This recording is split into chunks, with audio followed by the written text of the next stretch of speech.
I want to welcome you to the Retro Rogues Live.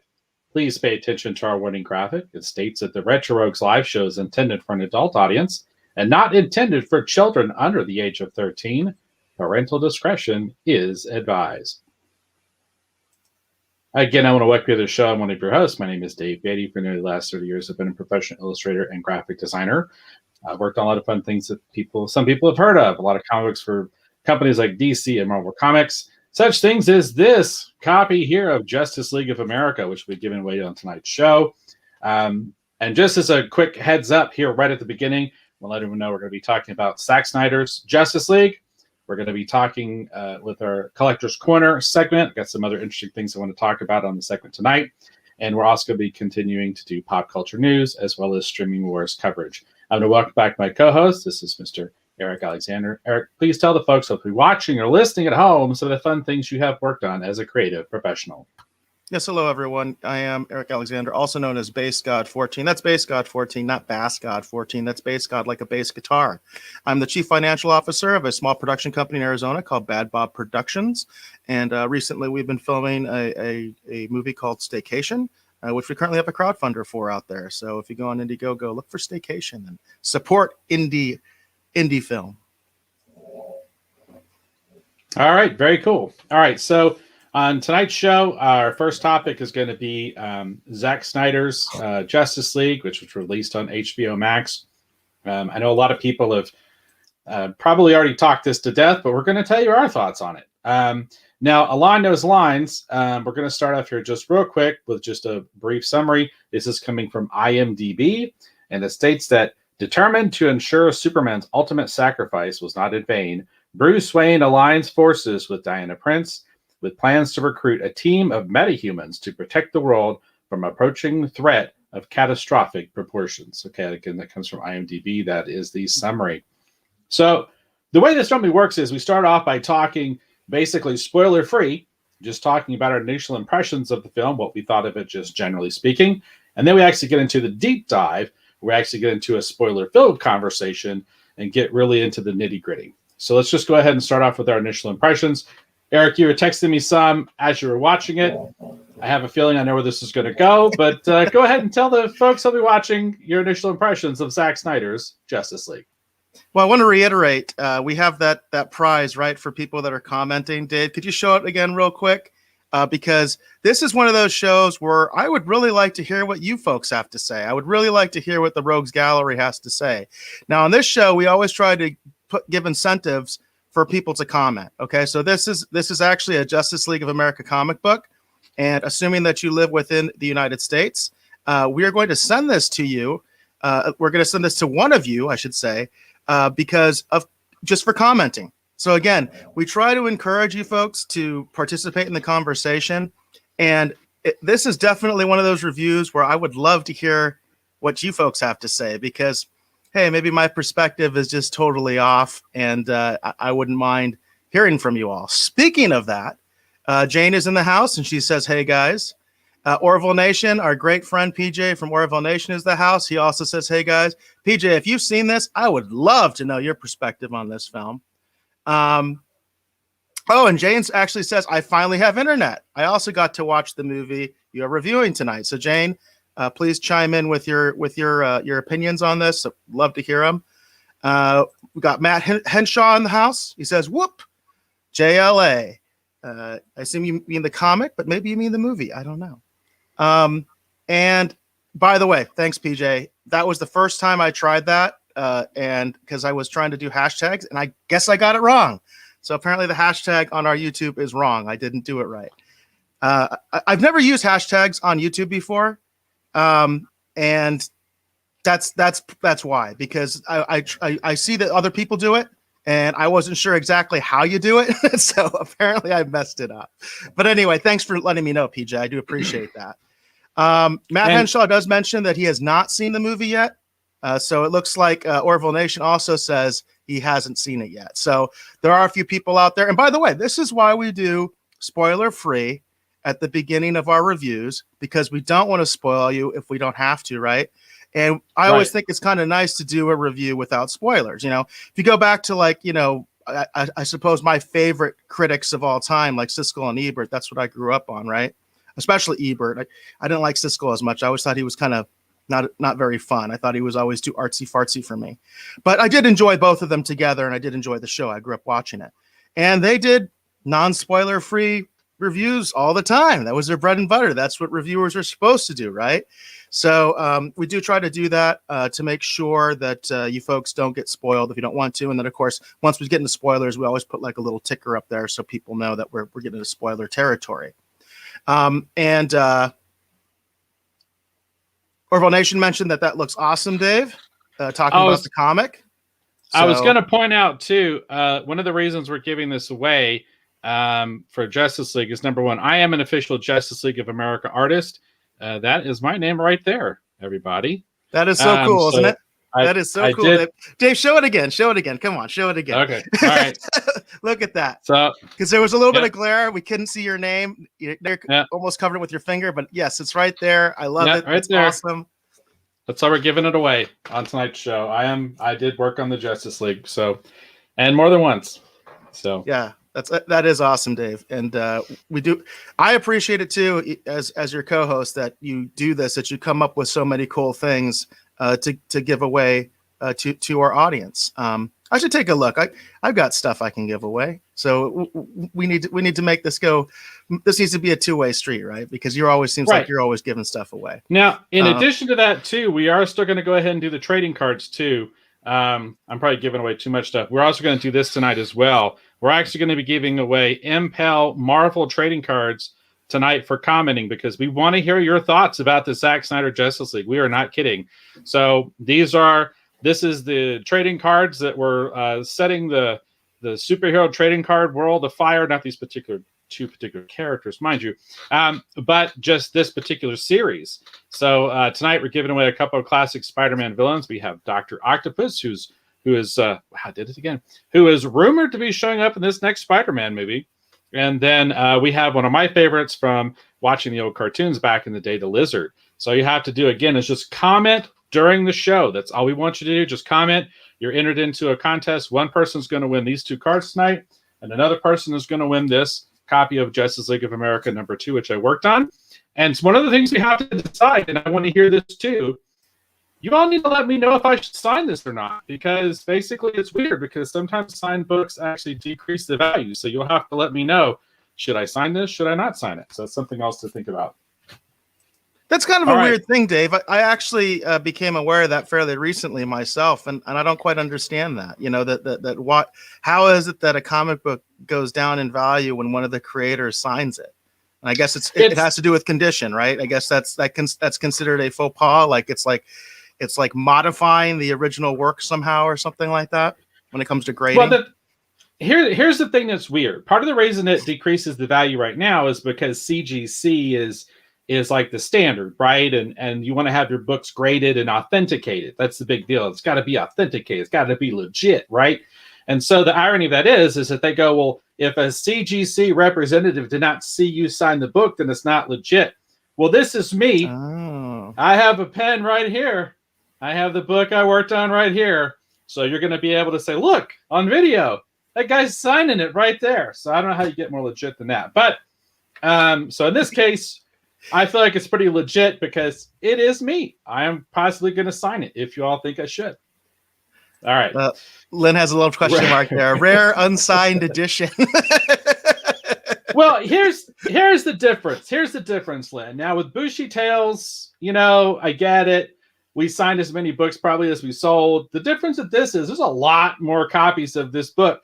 For example, this is one of the variant covers. This is the Juan Jose Rip variant covers. And there's more than just this. I've got in this box over here from the comic books that DC sent me back in the day. I've got this variant cover. I've got the David Finch uncolored one. That's I don't know what they called that. I've got the regular edition. So there's a lot more of these unsigned than signed in this particular case, Lynn. But you're correct. With Bushy Tales, you want to have the rare unsigned edition. And Matt Hinshaw says, I watched you sign my copy of JLA #1. So that counts, right? That's right. That's right. In my mind, it does. And I did sign it. So. And we do have someone actually from Twitter, sci-fi critic, it looks like, and he's just saying cool. So thank you for joining us. We very rarely get comments from Twitter. And obviously it's got the little Periscope thing. We very rarely get that. So we appreciate that, sci-fi critic. We appreciate you commenting. And because of that, you're eligible to win one of those items that we were just showing. Now I want to go back to a comment to start my my spoiler-free review, my general impressions.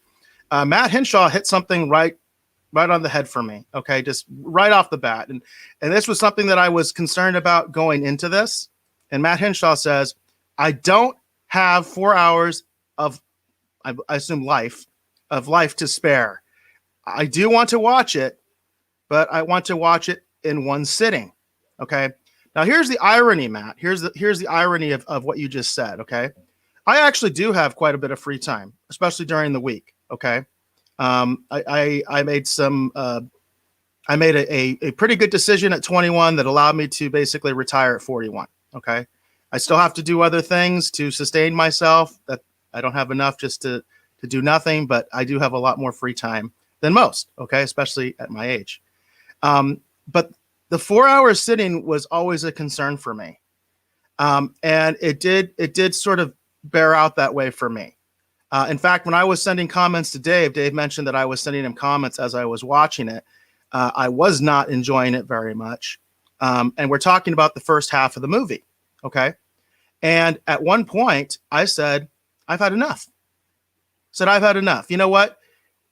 I gave it a chance. You know what I mean? I've watched basically half of this film. I'm not really enjoying it. I think I'm done. That was on Monday. So then I kept thinking, wow, is that really a respectful thing to my audience to just basically say I only watched half of the movie because I wasn't really digging it. And I felt like, I'm wasting 4 hours of my life. And then I realized, you know what? I should at least finish it. Okay. So I did not sit down for 4 hours and watch it. Okay. I didn't. I couldn't. I'm sorry. I started to get angry. I was kind of sitting there like, what's the point of this thing? I'm not really enjoying this. What is this really offering that's new? I didn't like the appearance of Darkseid, which I don't think that's a spoiler. People know Darkseid does show up in this one. That's been like in the trailers and stuff. If it's trailer information, I don't think it's a spoiler. I think that's a caveat there. If it's in a trailer, it's not a spoiler. When I first saw what they were doing with them, because Darkseid is like a huge character to me. For those that do not realize this, Thanos is essentially a ripoff of Darkseid. Okay. Darkseid was created by Jack Kirby himself. Okay. When people talk about, oh, I love Jack Kirby and Stan Lee sucks and blah, blah, blah. Jack Kirby created Darkseid.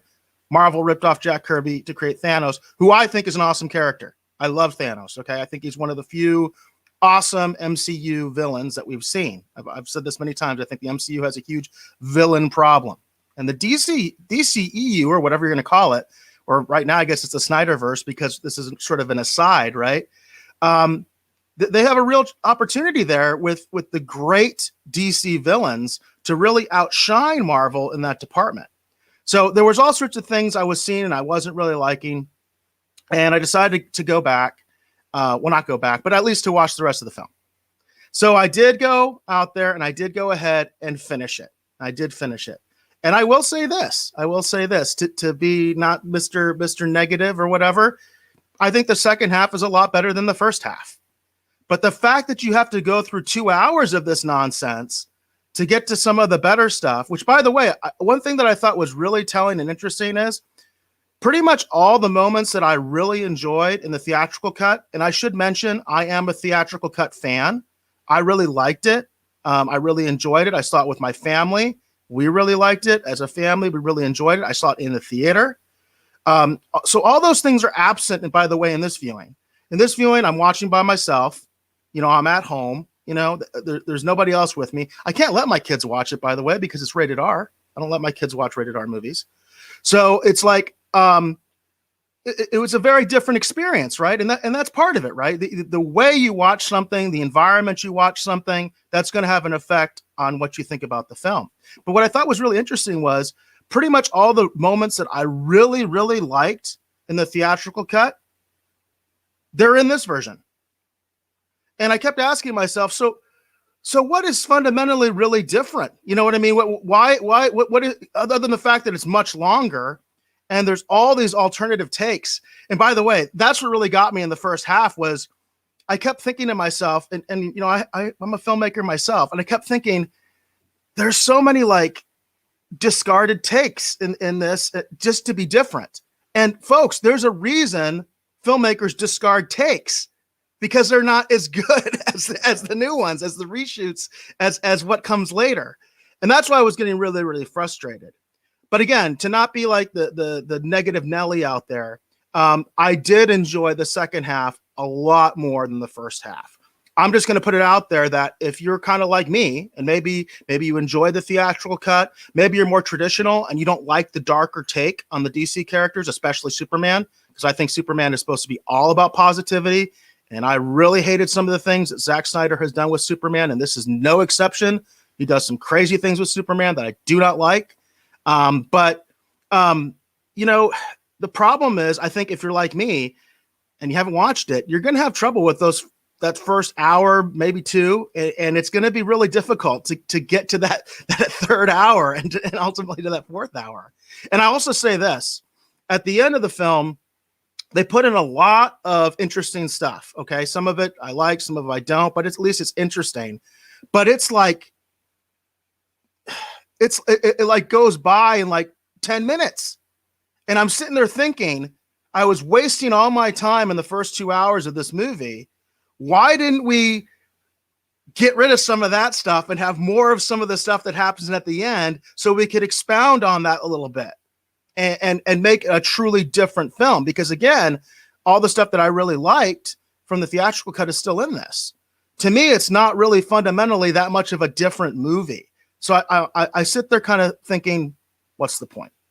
So that's kind of my initial spoiler-free impressions. Well, that's yeah. I knew from your text you were sending me that you weren't exactly loving it. By the way, we do have another opinion here, and that's why I said I do want to hear from you folks, and I meant it.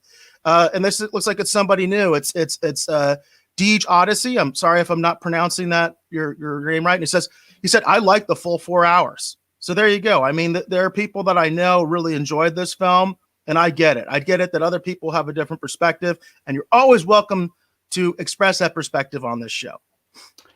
And on the Retro Rogues, as many of you who are, you know, normal viewers here of the Retro Rogues, you know that Eric and I often seems like don't agree on things. Well, speaking of viewers of our regular viewers, Hollywood Jackson, you hit the nail on the head. It needed more Picard. That's what it needed. That's what it was lacking. That's an inside joke for any of you that are new. I do see some new faces on here. That's an inside joke because Dave and I hated Picard. But yes, Justice League needed more Picard. That's what it was lacking. Well, let me just say this. I did not hate it. And I actually liked it better than the theatrical. I genuinely did. I don't think it's the best, DC movie I've ever seen. But I will say this, it was definitely epic, in my opinion. I really liked what they did with the pacing, even though it does at times seem to drag a little bit. I did like what they did because I did feel the absence of Superman in this movie. And that was the big thing for me. When I watched the theatrical version in the movie theater, I found it really kind of odd because I felt like Superman hadn't really been gone very long. And then all of a sudden it seems like he's back. So for me, that's kind of where I was at, is that I was sort of like, I don't really, when I watched theatrical, one of my complaints was just, I just didn't feel like there was much, time that had basically elapsed. But in this one, I did feel that, and I liked that. I really, really felt like, okay, you could feel his absence. And overall, because of the epic tone, because of the fact that we got way more of certain characters, which I love from the DC universe, I think I like this one better than the theatrical. And I enjoyed it. It just seemed, 4 hours is a little bit too much for, I think, just about anybody at times, especially in today's society where it's like, quick. It was strange to sit and But I will say this: I was surprised that for me, the 4 hours didn't drag as much as I kind of feared. And then to not get too into the spoilers just yet, we did have a new viewer who asked a question. He said, where did it go? We're kind of falling behind. This is one of those rare instances where we fall behind on the comments. Sci-Fi Critic asked, what did you all think about Superman in this version? Without getting into spoilers, Sci-Fi Critic, I liked Superman in this version. It was kind of, it's definitely more the Man of Steel version. But I liked Superman in this quite a bit. When we get into spoilers, I'll talk about a particular scene in general I really, really loved. And I like seeing the black, as they call it, the regeneration suit from the comic books. I enjoyed seeing him wear that. They didn't really explain it, but there's actually a scene. Well, again, we're avoiding spoilers, but I did like Superman in this quite a bit. So for a counterpoint, I didn't. And I don't like the black suit very much. What it really reminded me of is Man of Steel. And the black suit for me in the context of the Snyderverse, because you can include Batman versus Superman and Man of Steel in the Snyderverse, obviously, because he directed those films as well. It really harkened back to Zod. In the context of this film, I was just thinking, I thought Zod. Because remember, Zod and all of his minions, they all wore the black suits. So we can talk about the comics. And by the way, Dave will always blow me away on the comic book knowledge. I've said it 100 million times. I didn't grow up reading a lot of superhero comics. I read G.I. Joe and Transformer comics. That's my comic forte, if you will.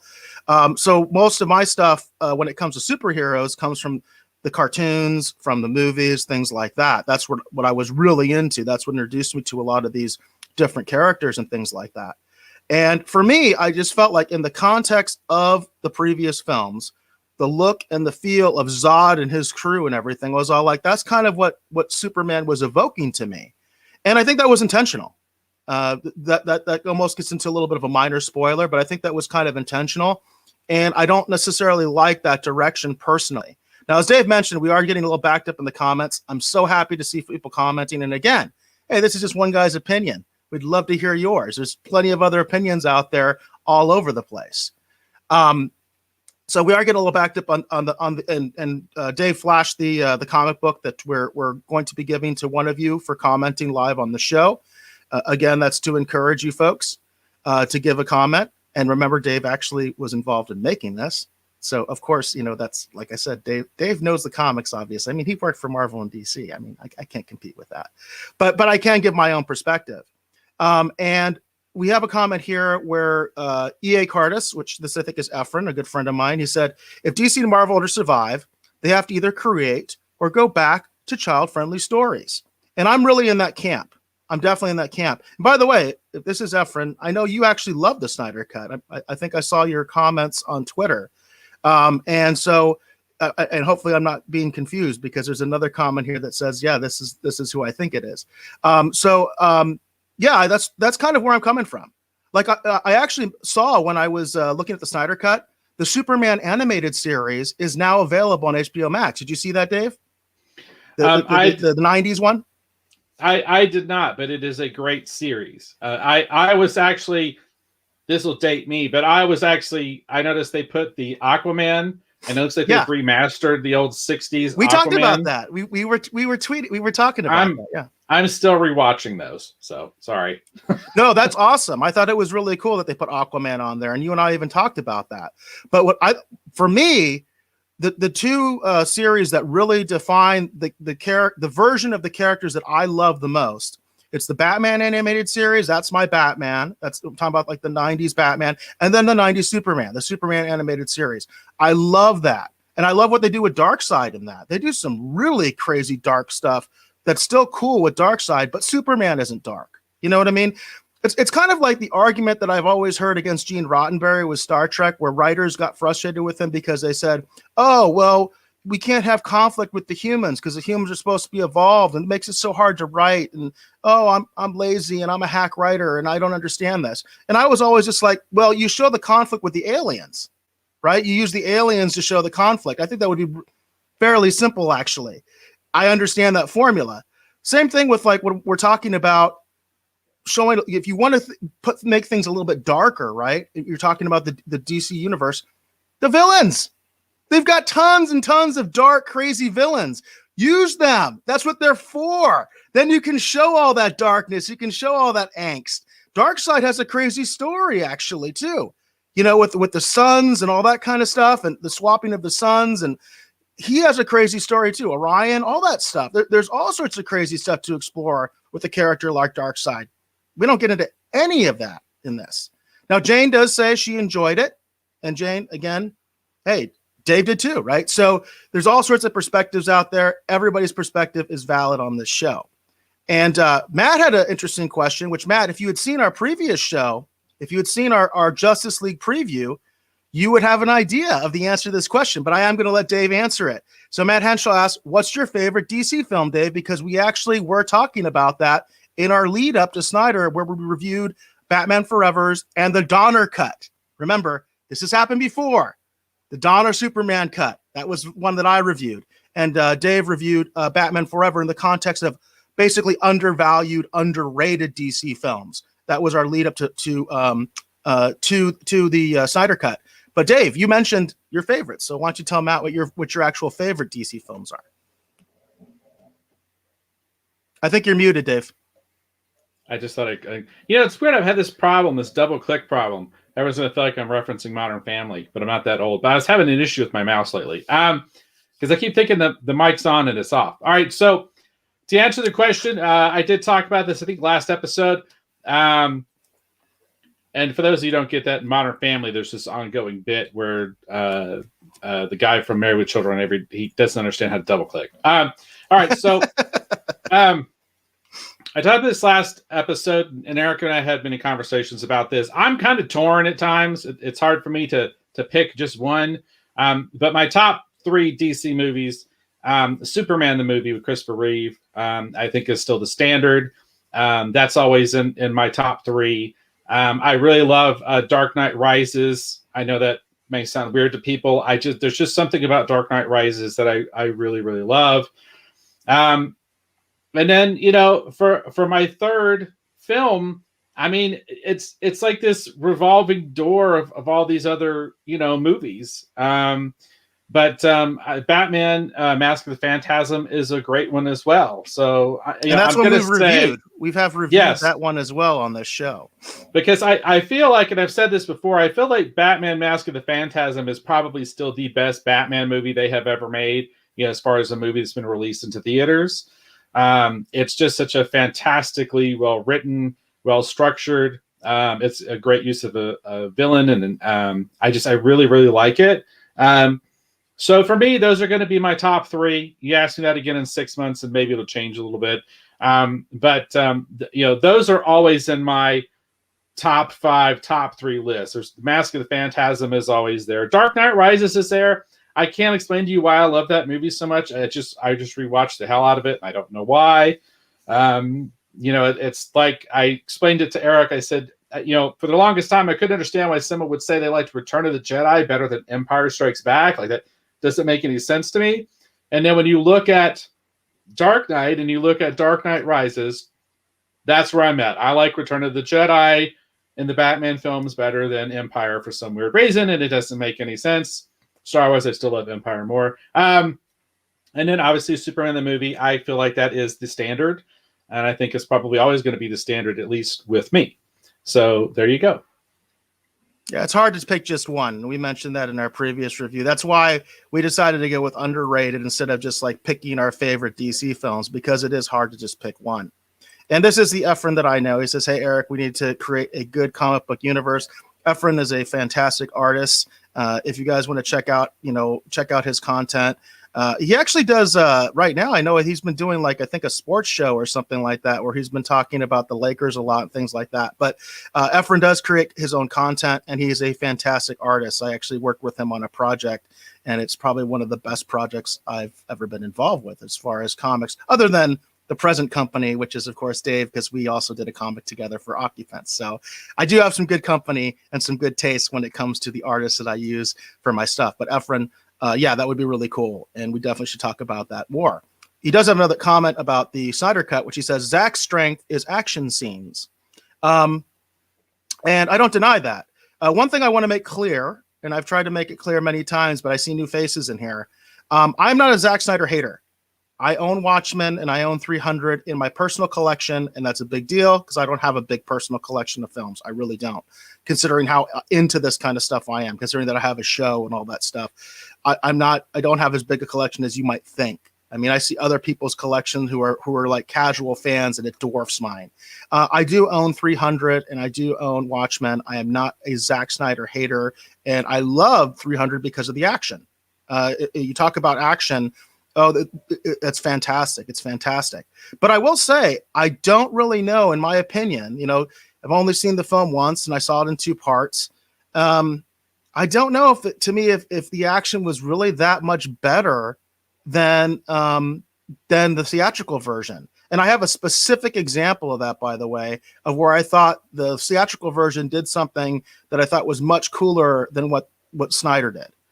So I agree that he does great action. I don't know if I agree he did the best action in this film or even this version of the film. Lynn says, I wish they would have used the black suit for the epilogue.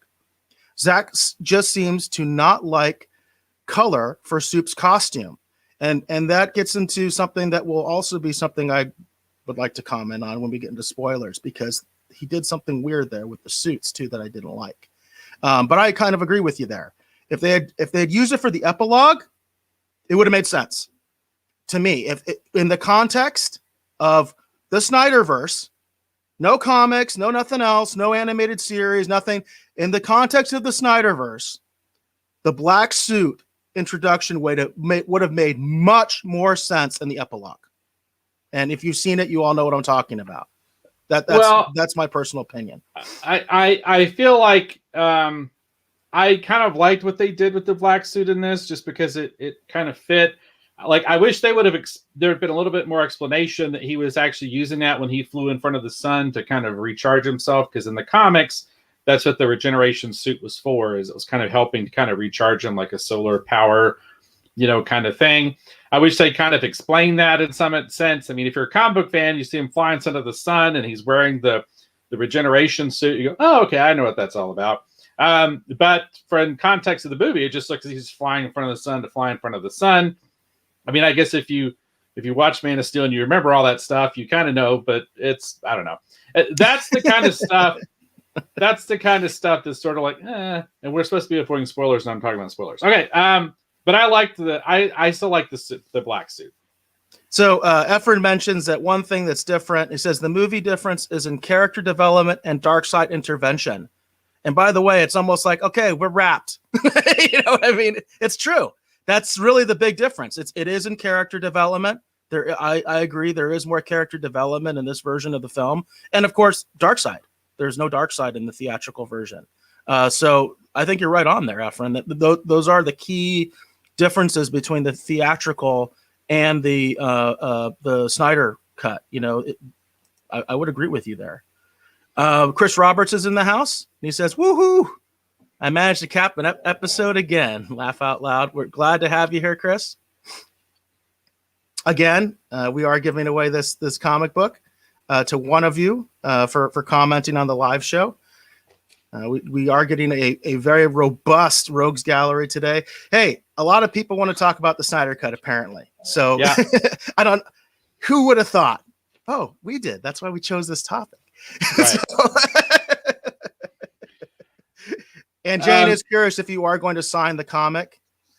He says, Dave, you are going to sign the comic you were giving away, right? So I have a pen right here, but like I said, we within the Rogues Gallery, we need to make that decision tonight, because like I said, there are some people that seem to think if CGC doesn't see you doesn't see you sign it, it's not legit.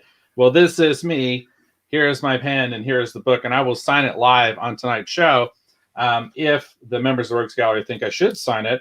And then obviously, of course, we're going to give that away to one of the commenters this evening. Again, for those of you who are new here to the show, basically the way this works is you just comment in the Rogues Gallery. We take all the names, kind of throw them into a hat. We draw one out at random, and then that person basically wins. We contact you via whatever platform you're on. You could be on YouTube, you could be on Twitter, you can Facebook. It doesn't really matter. We contact you. as long as you're inside the United States, because I don't like to ship things out of the United States just because it's a hassle for me on the shipping side. But basically, we contact you. We say, hey, you won. You go, woohoo. And you give us your address, and then I send it to you. And that's all you have to do. You don't have to sign up for a Patreon.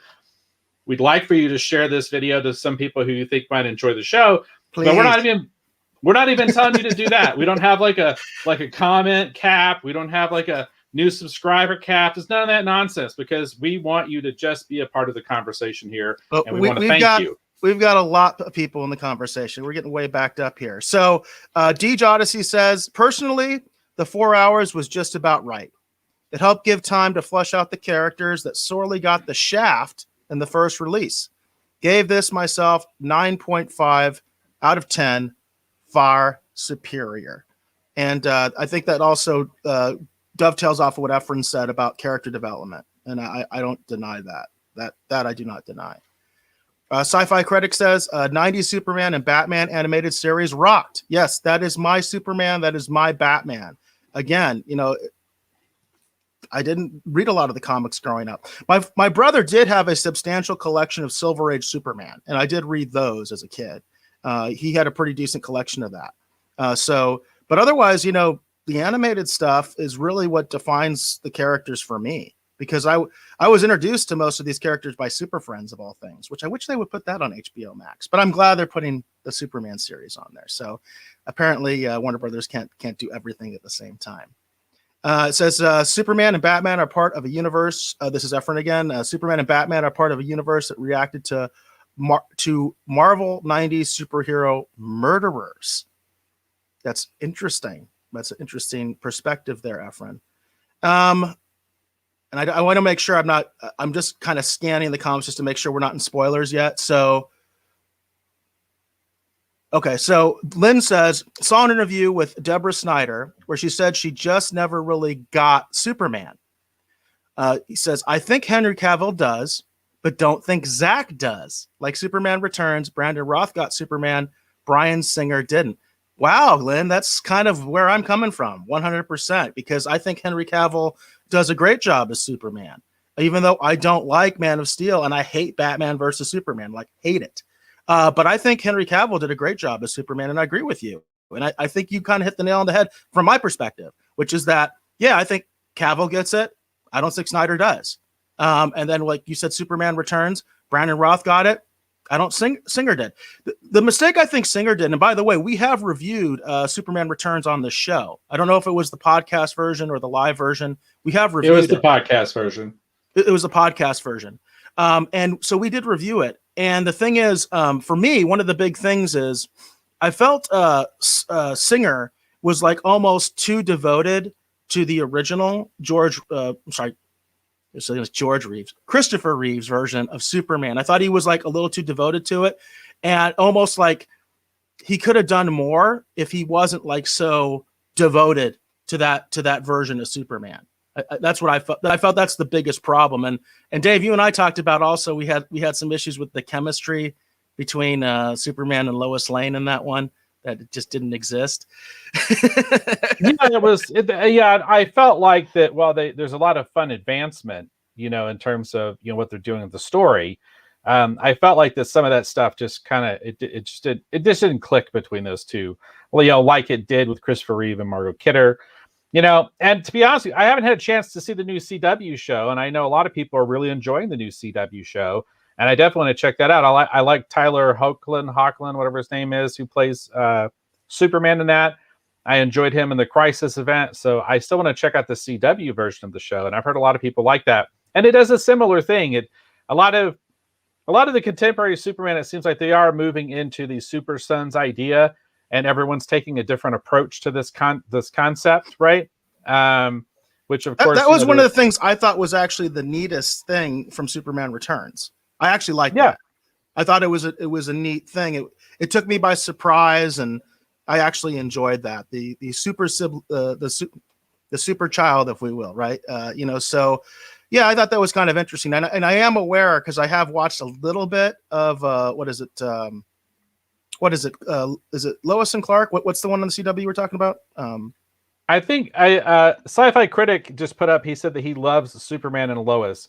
maybe Superman and Lois. Okay. Yeah. So I have watched a little bit of that, and to be honest, it wasn't really grabbing me. That doesn't mean I'm not going to give it another chance, but what they were doing in that particular episode, I was just like, I don't know, man. I really don't know. Well, I really want to check it out. I haven't had a chance yet. Like I said, I like the cast, and from what I've seen of it, I think we did a reaction to one of the trailers here on the show at one point. I mean, it looks interesting to me, so I definitely want to check it out. And Dave, we have to make a note to go back to Chris Roberts' comment later in the show, because it is a spoiler, but he's got an interesting comment there that I agree with. Matt mentions that he says, "Sorry, I am a slacker. I wish I could be here more often." Matt, we're glad you're here tonight. We understand that people have lives and they got other things to do sometimes. Efren says, so DC became a dark universe to fight Marvel mercenary universe. That's an interesting idea. Now I get where you're coming from. That you're saying that I'm assuming you're really talking about the DCEU or whatever you want to call it, that they decided to be dark to basically sort of compete with Marvel. I could kind of see that. I could definitely kind of see that, because Marvel actually, in a lot of ways, the MCU is almost borderline goofy. Some of the stuff that I haven't liked with the MCU was almost like too goofy. Although I did like Ant-Man, and he's really goofy. So, it's kind of interesting, the different approaches you see with the different franchises. Sci-Fi Critic says, why do they not listen to the fans? Well, Sci-Fi Critic, a lot of people say they did, right? This is why we got the Snyderverse, is because they did listen to the fans, because the fans wanted this, or a certain segment of fans wanted this, I should say. They did listen in this particular instance. I mean, you got to give, whatever you think of the film, you got to give Marvel that, AT&T, whatever we want to call that behemoth. They did listen to the fans in this respect. Some people would say that there's almost a conflict that's developed because of listening to the fans, because in a sense, Sci-Fi Critic, depending upon the perspective that you want to look at, specifically this Justice League movie that we're talking about right now, the theatrical was a response to the negative reaction to Batman v Superman. So they kind of retooled and made some changes, and then gave us kind of a more Marvel-y version that was the theatrical one, right? Which kind of dialed back on some of the stuff that they doubled down on in the Snyder Cut. So you kind of see, to an extent, that they are trying to listen to the fans. I think the problem, in my opinion, because like I said, I like this Zack Snyder, Justice League movie. I didn't hate it. I think I like it better than the theatrical. But I will say the problem is not, I think, sometimes listening to the fans. I think sometimes it's just knowing when is the right direction and when is not the right direction. Like I feel like Kevin Feige with Marvel, he definitely has a plan for what he's trying to do in terms of how they're interconnecting and structuring everything so that it kind of works. And they do have a blueprint that they are following. They'll still make changes, but they have a blueprint that they are looking at. And Kevin Feige is the captain of the ship steering it. And then the issue sometimes with the DC films is that there isn't really like a captain in charge steering the ship. And at times there's different people who fight to be the captain, at least at one point, steering the ship. And that's what caused some of the conflict and some of the problems between the theatrical and the Zack Snyder version. So it's a weird thing. I mean, when you start talking about the amounts of money that they've invested in this particular film alone, everybody on the executive board, and like everyone's going to have a say when you got this much money tied up into something, and compromise sometimes is part of the game. So, but in this instance, as Sci-Fi Critic, I do feel like they did listen to the fans, because that's why we did eventually get the Snyder Cut. Regardless how you feel about it, they did listen to a particular segment or group of fans. That's why we even got to see this. And that's a really good point, is they listen to a particular segment of fans. I talked about this last week when we were doing our lead up. Don't kid yourselves. The Snyder DC verse is controversial and divisive. Whatever you think of it, whichever way you fall, it is divisive. It is not something that it's not like the Christopher Reeve Superman where it's like universally acclaimed. It's not like Superman 2 where everybody rips that film off, literally, including Snyder, Man of Steel, right? So keep that in mind too. So it's kind of also like, well, do they listen to the fans? Well, which fans? because as Dave was mentioning, a lot of people didn't like Batman versus Superman. I'm one of them, right? I was one of those people saying, yeah, I don't like where you're going here. And I'm also one of those people that enjoyed the theatrical cut. So I do want to make that point that the fans are very divided when it comes to these films. And that's why you're kind of seeing what's happening.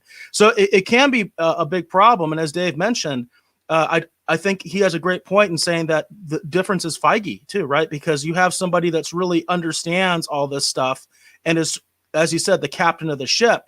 And I don't know if AT&T has, well, I know they don't. I mean, let's just say it. Let's call a spade there. They just don't have that. Matt was saying that he really liked your picks. He said, thank you for sharing, Dave. Those are good picks on films. Let's see. I'm just trying to make sure that we're not in spoiler territory, although we probably should be getting into spoiler territory. But man, we're backed up on these comments. Okay, so I think that Efren, what you said is kind of getting into spoilers. I'm trying to make sure that I cover non-spoiler stuff, and then we can hopefully go back to this. And if I forget you, please make sure that you come back and remind us that, hey, I was talking about this earlier when we kind of get into this. Let's see. And just a reminder too, thank you everyone who's commenting again. In addition to the Justice League book, I've seen about 3 people say that I should sign it. So right now the sign it seems to be definitely winning out, and I will sign it live on the show if we determine that's what we want to do. But in addition to that, we are giving away 2 of the MPAL Marvel trading cards for those people who are into that.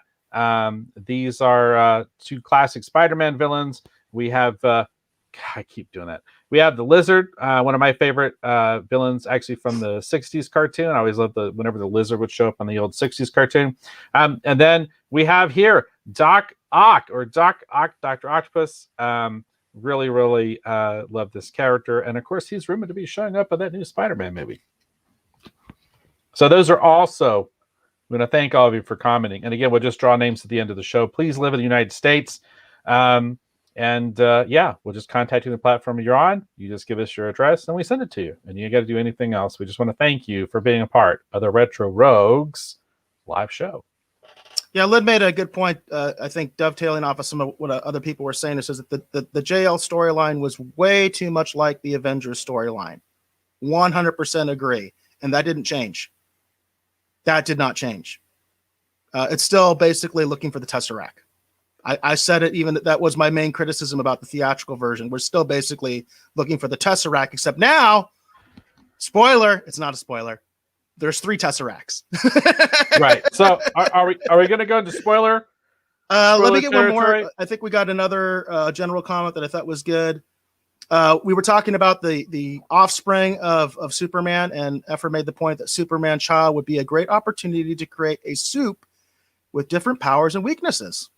I like that. You see, he's a creator, so he thinks that way, and I think that would be a great opportunity to create a Superman that's like a little different. Maybe his powers are a little different, or she, right? Powers a little different, and maybe they're not. Maybe kryptonite doesn't hurt them, especially if they're half human. I like that. I think that's a good idea.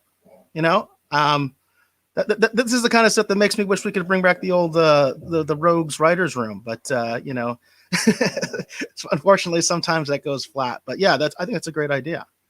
And let's see. Len mentioned that I still need to check my card collection to see if I have those you mentioned either last show or the one before. Thanks for the heads up, Dave. So again, by the way, I do want to mention, as far as the YouTube has gone, we've done really well with talking about trading cards, and that's one of the reasons that we are featuring them on the show. That video, the clip, not the whole live show, but the clip we did of the original Marvel Boomer Bust. We were talking about Impel Marvel trading cards. That one's up to 2,000 views, which is huge for us. So on the YouTube, because the YouTube has almost been dead for like up until that clip came out, that the YouTube was almost like completely destroyed. And I am glad to see that we have a couple people commenting from YouTube and even some new faces, which is awesome.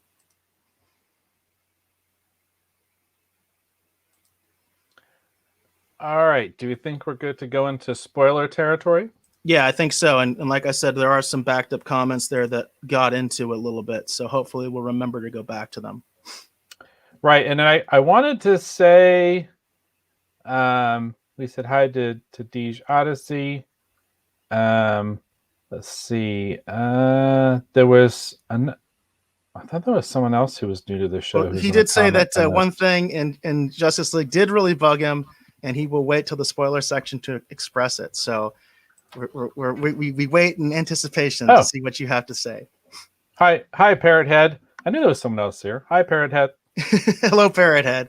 Yeah, we are getting a good amount of traffic, much more than we normally do, to be honest with you. So we'll do our best to get us to as many comments as we can. But if we miss you, you can always just come back and say, hey, again, and hopefully we'll pick you up, later. Because we do want to hear what you have to say. And this is the spoiler section. So now we can get really specific about the nitty gritty of what we liked, what we didn't like, what you liked, what you didn't like. Let's get into it. All right. So let me just go ahead and start off. I think the biggest thing that kind of bothered me a little bit in this particular version is I was kind of shocked at times, like how brutal the Justice League was being with different people at different points in the film. I didn't realize how much they had kind of, and this, so we start off by saying this is a spoiler filled part of the show, so we can now talk about spoilers. If you have not had a chance to watch Zack Snyder's Justice League, you do want to watch it, you do not want anything spoiled, now would be the time to maybe go away for a little while and then come back, maybe with the Collector's Corner or even the pop culture news segments that'll be happening up later here on the show.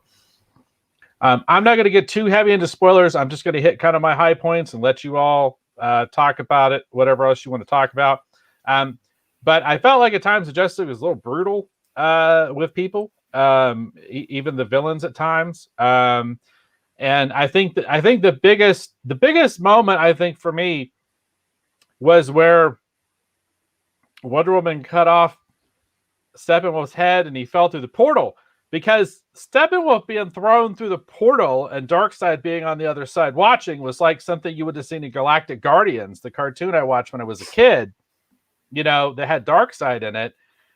Okay, and he did. That was my first introduction to Darkseid. Was the cartoon. And I kept feeling like it reminded me of that, but Steppenwolf just had his head cut off. Like, so I mean maybe he had a comment. I don't know. I mean, he did kill a bunch of people, I guess. We have a relevant comment on this. We have a very relevant comment on this, and this is one of the ones I said we had to skip over. I found it.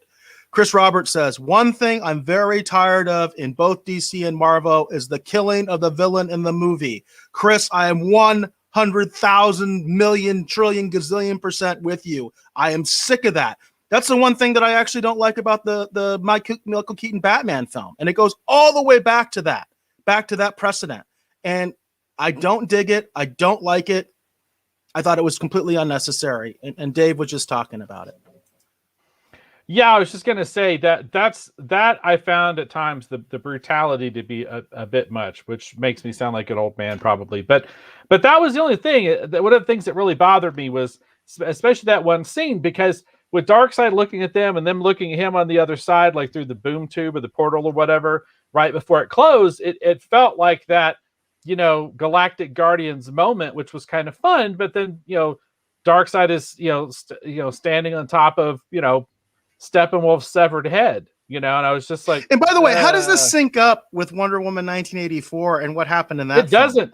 And I don't want to spoil that. We are in a spoiler section. A lot of you probably have not seen Wonder Woman 1984, but I'm just saying, considering what ends up happening in that and how they show who Wonder Woman is or whatever, or how she acts, doesn't fit. It doesn't fit at all. Yeah. And so that's kind of the thing. And then, Len makes a comment here too, because and this would have been a better way to do it. Len says, I think Steppenwolf would have been killed by Darkseid for his failures. Now, if Superman had punched him through that portal and Darkseid had grabbed him by the throat and said, "You failed me for the last time," and shot him with the Omega beams or whatever and killed him. If he had disintegrated him, wouldn't that have been cool? He just grabs and just like disintegrates him with his eyes, Yeah. I mean, that would have been really cool. And again, you can go to those dark places. Hey, the guy's name is Darkseid. I mean, geez, Louise, why do we need to use the heroes to show the dark side when we have a character called Darkseid? I'm sorry. Yeah, is it too obvious? I mean, right. So that is probably the thing that bothered me the most over the course of the 4 hours was that at times I didn't realize how much they kind of dialed the brutality back. Like, and I guess that was kind of like when Wonder Woman shows up too the first time, and she's stopping the guys who are trying to roll back the clock or whatever the heck it is, and she's throwing them around, and you see the blood splatters on the wall where their heads are hitting the wall and stuff. I was like going, "Ooh, yeah!" I just didn't realize how much that they had kind of dialed that back until that moment. Yeah, it's weird Efren because mentions that he doesn't like the villains getting killed either. He said it's just unnecessary. yeah. So that to me is going to be the thing that bugged me the most. Just the level of brutality at times, because at times it fits and other times it doesn't. The second thing that bothered me, and this is a big spoiler, is the usage of Martian Manhunter. Not because I don't like that they use Martian Manhunter. I just found the way that they used Martian Manhunter to be a little strange, because when we see him, he shows up and he's like trying to help Lois to get over the death of Superman, and he has shape changed into Martha, right? Okay, all right, that's fine, whatever. And he's like, the world needs Lois Lane too, as he leaves. And I'm like, ugh. Okay. And then at the end, when he shows back up, he's like, hey, I saw you guys fighting that dark side guy, and I just want you to know, the next time you guys have to fight somebody, I'm there for you. And I'm like, what? You're going to end the movie with Martian Manhunter going, I know I missed it because I was off playing, bingo with my friends on the dark side of the moon. But next time you guys page me, I'm there for you. I was just like, oh, you kidding me? Now we have another aspect of this that's in the Rogues Gallery, and this was Deej Odyssey's criticism. Remember, Deej gave it like a 9.5, so he loves the movie, but this was his criticism. He said, okay, for spoilers, the one thing that bugged me, Bruce Wayne would never have accepted Martian Manhunter right off the bat at face value after just fighting a bunch of aliens. And Dave just hit the nail on the head. That scene is set up so badly. It doesn't make any sense. It's like, where the hell were you when we were fighting Steppenwolf and everything like that? And here's the other thing. Here's the thing that really got to me with that whole sequence. Do you remember when Superman goes back to his farm, back to the farmhouse with Lois, right? You remember that scene, right, Dave? That he goes back and he's like, this is home, and he's starting to remember who he is. And then someone pulls up in the truck. And when I saw her come out, you know what I thought? Hey, look, Martian Manhunter has come to say hi to Superman. It totally ruined the scene for me, because it's supposed to be an emotional reunion between Ma Kent and Superman. And I would literally start laughing in my head and out loud, unintentionally, right? Because that's not supposed to be a funny scene, because I'm like, oh, look, Martian Manhunter's come to introduce himself to Superman and say hi, It doesn't fit. I'm sorry, it just didn't fit, And that's, and then Deej Odyssey says that, in his mind, Martian Manhunter made sense, him being Martha. I'm not saying it didn't make sense. I don't agree with that. Sorry, Deej. I'm just saying it just seemed a little odd to me. And as someone who's worked on Martian Manhunter, I'm just going to throw that out there. Okay. Because that's the backup story I worked on here is as Martian Manhunter. So, and I'm a huge Martian Manhunter fan. I was excited to see him in the movie, but at the same point, I felt like that the usage of Martian Manhunter I just thought was a little strange. I mean, for example, they show us the flashback scene where the gods of old, Zeus and Ares and everybody, and they're all coming together and they're battling a younger dark side, when he first comes to Earth. And, in the midst of all this, there is a Green Lantern, right? An alien Green Lantern fighting alongside, the Earthbound heroes, right? Okay. When I saw them show him earlier in the movie, I kept thinking in the midst of this battle, he was just going to show up, right? Like one of the people who'd been kidnapped by the parademons was going to change, and it was going to actually turn out to be Martian Manhunter. Or even better yet, what if one of the parademons standing right next to Steppenwolf all of a sudden changes and it's Martian Manhunter, and he grabs him by the throat and picks him up because he's so strong as Superman, Like, I felt like, especially at the end, he's like, hey, next time you guys, here's my pager number next time, you guys page me. I'm your man next time. Not this time, but next time, I won't Hey, have longer just to call do. me for the biggie, man. Just call me for Right, the biggie. right. Steppenwolf's, call me when Darkseid shows up. But Deej have an interesting perspective. He says, gives you the hint. Martian Manhunter is the one giving Bruce the foreshadowing of the future. And that would have been an interesting thing if they had explored that more. But I'm going to say that straight up. This is a 4-hour length movie. And if you can't explain that, I'm sorry. That's not my fault as a fan that I didn't get that. I think that's an interesting perspective, but that's not my fault in a 4-hour movie that I didn't understand that. They could easily have explained that, but they spent too many times, in my opinion, on alternate angles we didn't need. So those are the things that bothered me. Okay. Now the things that I thoroughly loved, I loved having, I like the fact that I felt that Superman was missing. I felt why they needed Superman to be a part of the team.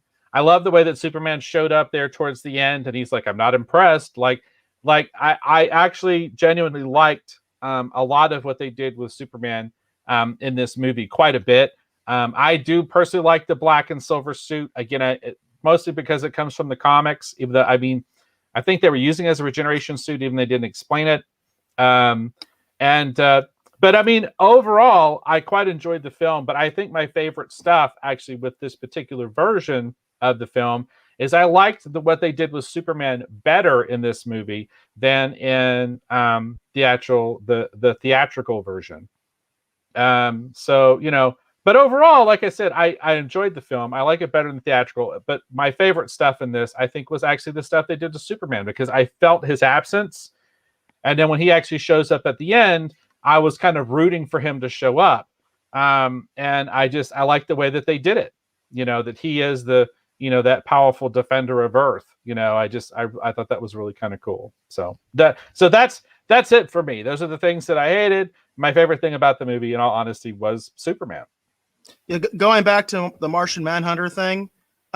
So Chris Roberts says it seemed like the Manhunter was a toss-in after all the movie was filmed, and they forgot about him and rushed to fix it.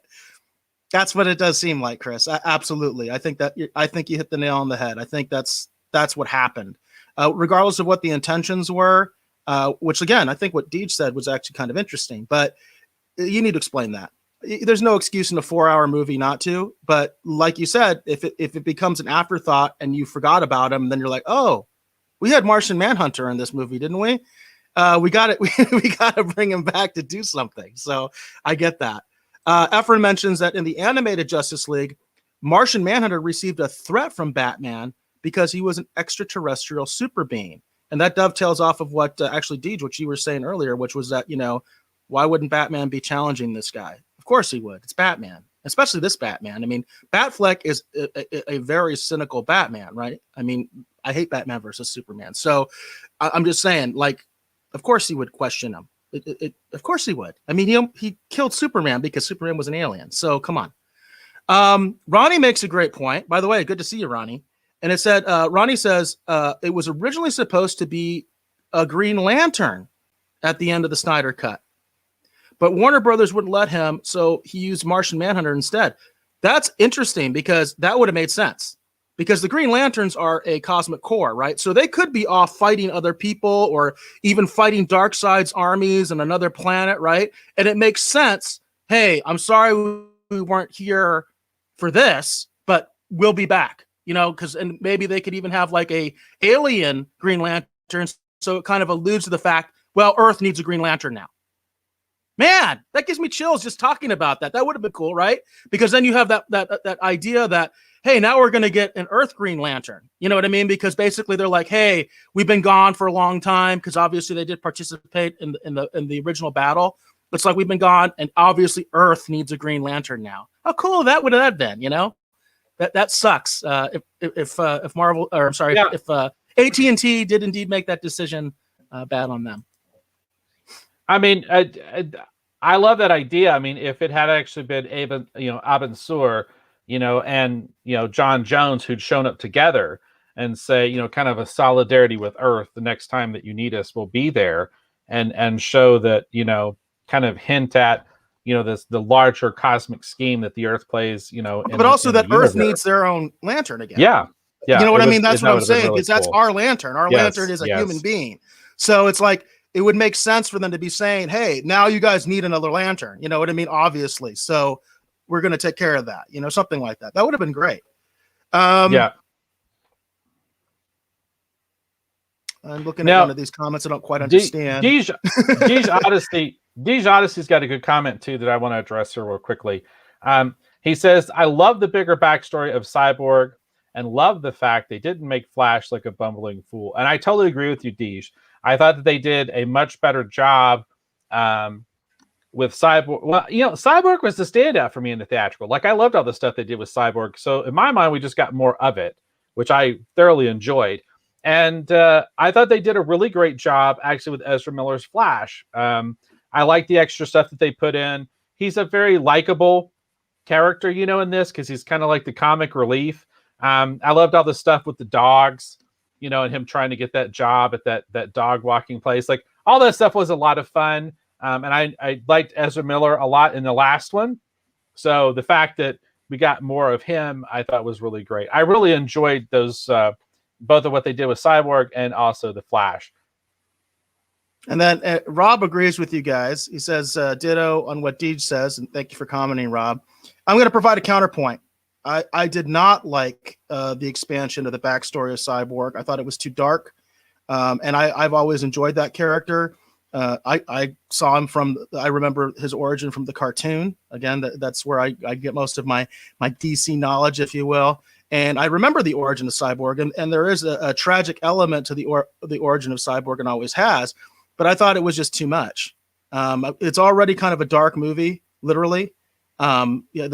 Zack Snyder and lighting apparently don't mix. But it's like, to me, it was a little too much. And I liked Cyborg in the theatrical cut. I thought it was like too much.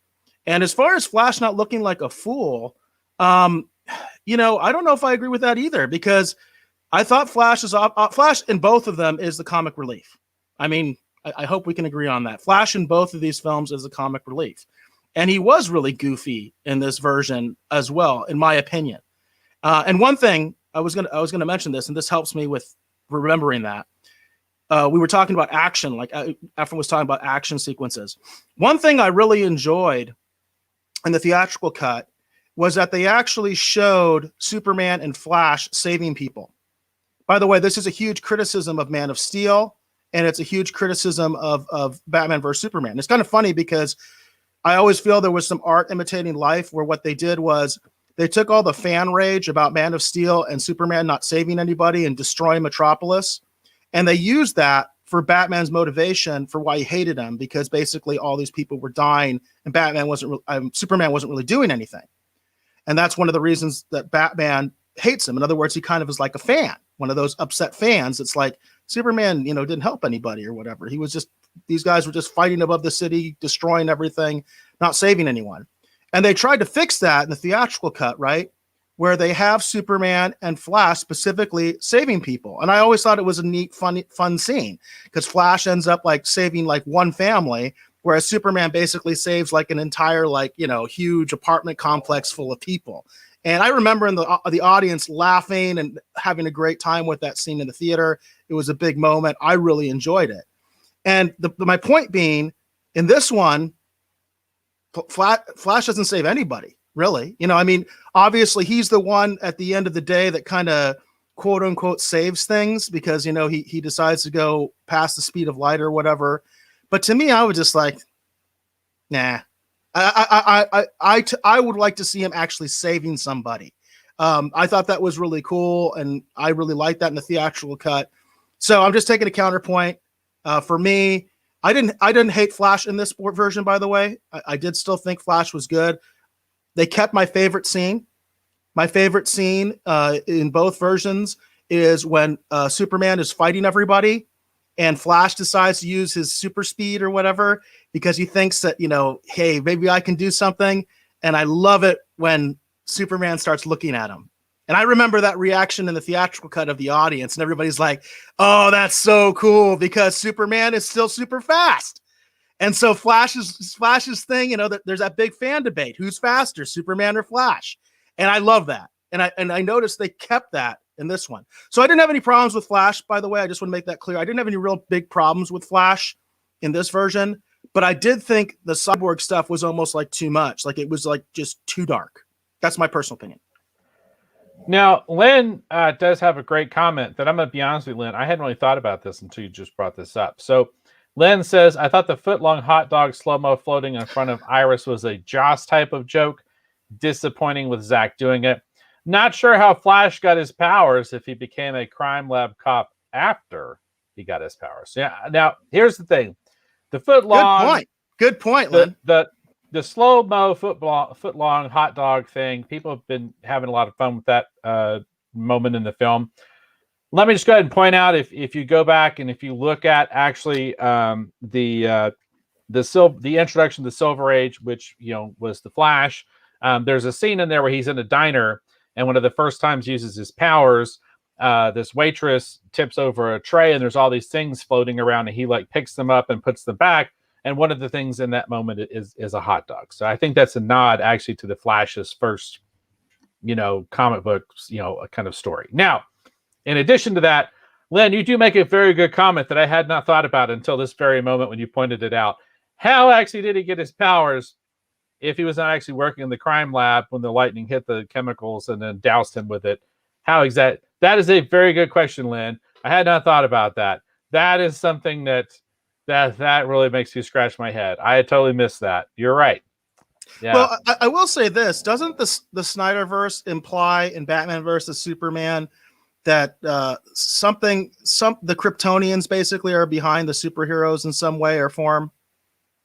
Isn't that the implication that basically, because remember, well, supposedly the Kryptonians had colonized Earth, right? That they had the old ship and all that stuff. And I always thought the implication was that metahumans in the Snyderverse are basically a result of some sort of Kryptonian tampering with human DNA or something like that. They do imply that because there's the pod in the ship that's open, which suggests that someone escaped, from the scout ship, and that either the Atlanteans or the Themyscirans or the gods of old or whatever, somehow that they have a lineage back to Krypton. Okay, cool. So so we both kind of feel like there is a little bit of that implication there. Although I think it's a great point, Len. It's a really, really great point. We're a little backed up here. Rob agrees about the Green Lantern. He says, too bad Snyder didn't get the okay for Green Lantern. I agree, that would have been awesome. I think we all agree on that one. It's nice to find some common ground sometimes, even if we disagree on other things. But yeah, I think all of us think there's a big missed opportunity there. And Deej says it wasn't A&T, it was Warner Brothers that denied the use of Green Lantern. They have their own plans and didn't want Snyder introducing one. Deej, I go back and forth with that. That's actually kind of like almost like an inside joke on this show because AT&T owns Warner Brothers. So ultimately, they do call the shots and everything. But yeah, I get what you're saying. I totally understand what you're saying. They are different divisions. They have different divisions, and I'm sure the CEO of AT&T, he might not even know who Green Lantern is, for all I know. So I get that. Sci-Fi also agrees that we do need a Green Lantern for Earth. Totally. Yes, I think we all agree that was a big missed opportunity for both films, right? That we didn't have any actual Green Lantern show up or the implication of we will be getting a Green Lantern, at some point in the future, which we know we will, right? I mean, we assume, unless the whole DC cinematic universe thing just completely falls apart. Let's see what else we got here. We got a lot of comments, so I just want to make sure that I'm giving everybody their fair share.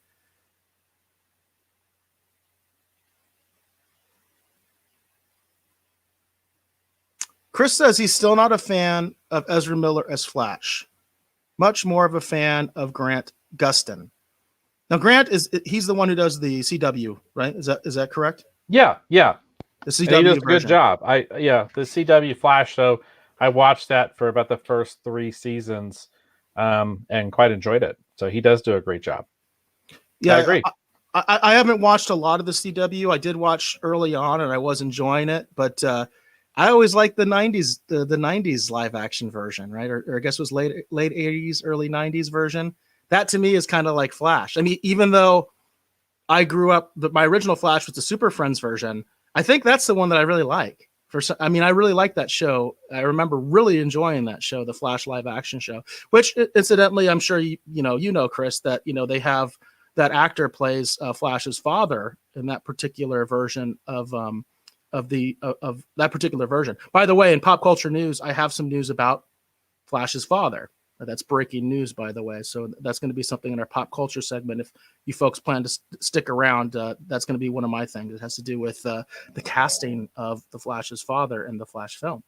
Little teaser there. And John Wesley Shipp, he was a great Flash. I love the 90s Flash show as well. Like, that's one of my favorite superhero shows, I think, of all time. I really, really like that show. It's a good show. And John Wesley Shipp not only played the Flash's father in the CW show, he also turned out to actually be, spoiler alert, we are in the spoiler part of the show, right? He also turned out to actually be the Golden Age version of the Flash from an alternate reality. And then later on, during the Crisis event, which I talked about here on the show, which I really enjoyed, it turned out he was actually the Barry Allen version of the Flash from the 90s show we had known all along, and he actually showed up to help the heroes actually try and resolve everything during the Crisis event, which I thoroughly loved. I felt like they needed more of him, to be honest with you. And then talking about the scene that I was talking about that I liked with the rescue, Deej makes a point that it didn't make sense to have a family living next to a highly radioactive power plant in this version.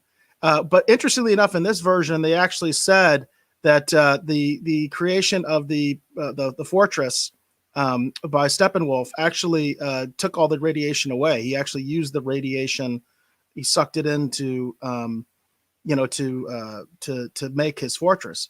So I think you could have gone a different angle with that. I think you could have actually had like maybe some people coming to investigate what's happened. How about that?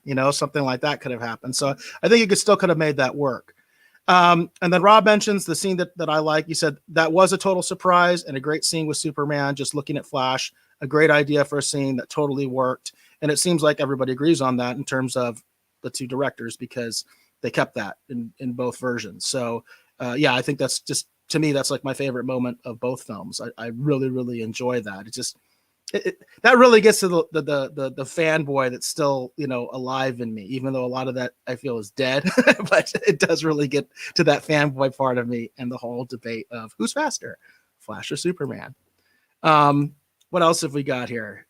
Keep them coming, but I am having some trouble keeping up with all of your comments. So if I missed something that you guys are saying, I apologize, because we are getting a lot of comments and we asked for this and we wanted this. So it says early 90s Flash. Lynn mentioned early 90s Flash was filmed at the same time as The Rocketeer. That's another good one that I think is kind of an underrated, kind of fun thing.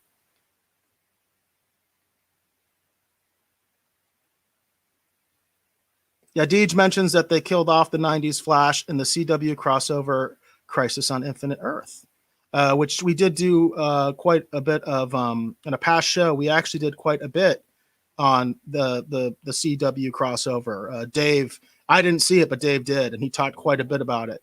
So if you remember around what time that happened, we do have some past episodes where Dave got into the CW crossover quite a bit. Yeah, I thoroughly enjoyed the CW Crisis event.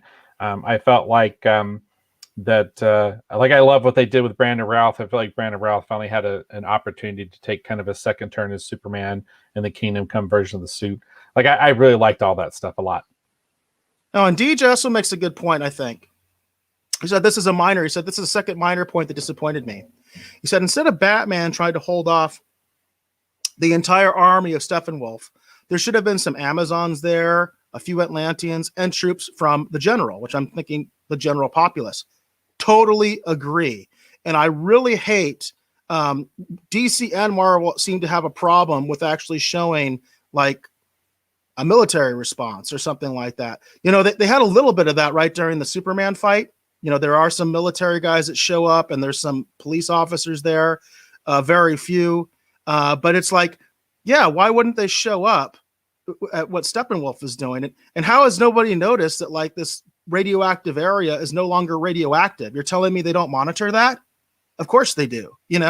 That's a huge safety concern and all that kind of thing. So it's like, why doesn't the Russian military show up? Which would be kind of neat, because always, and I'm very pro-American, But it's like, it'd be kind of neat that so all of a sudden the Russian military shows up and they're the ones helping the Justice League, that kind of a thing. They could have done some interesting things there. And I think that's a big lost opportunity from DC and Marvel in general, that they don't do that.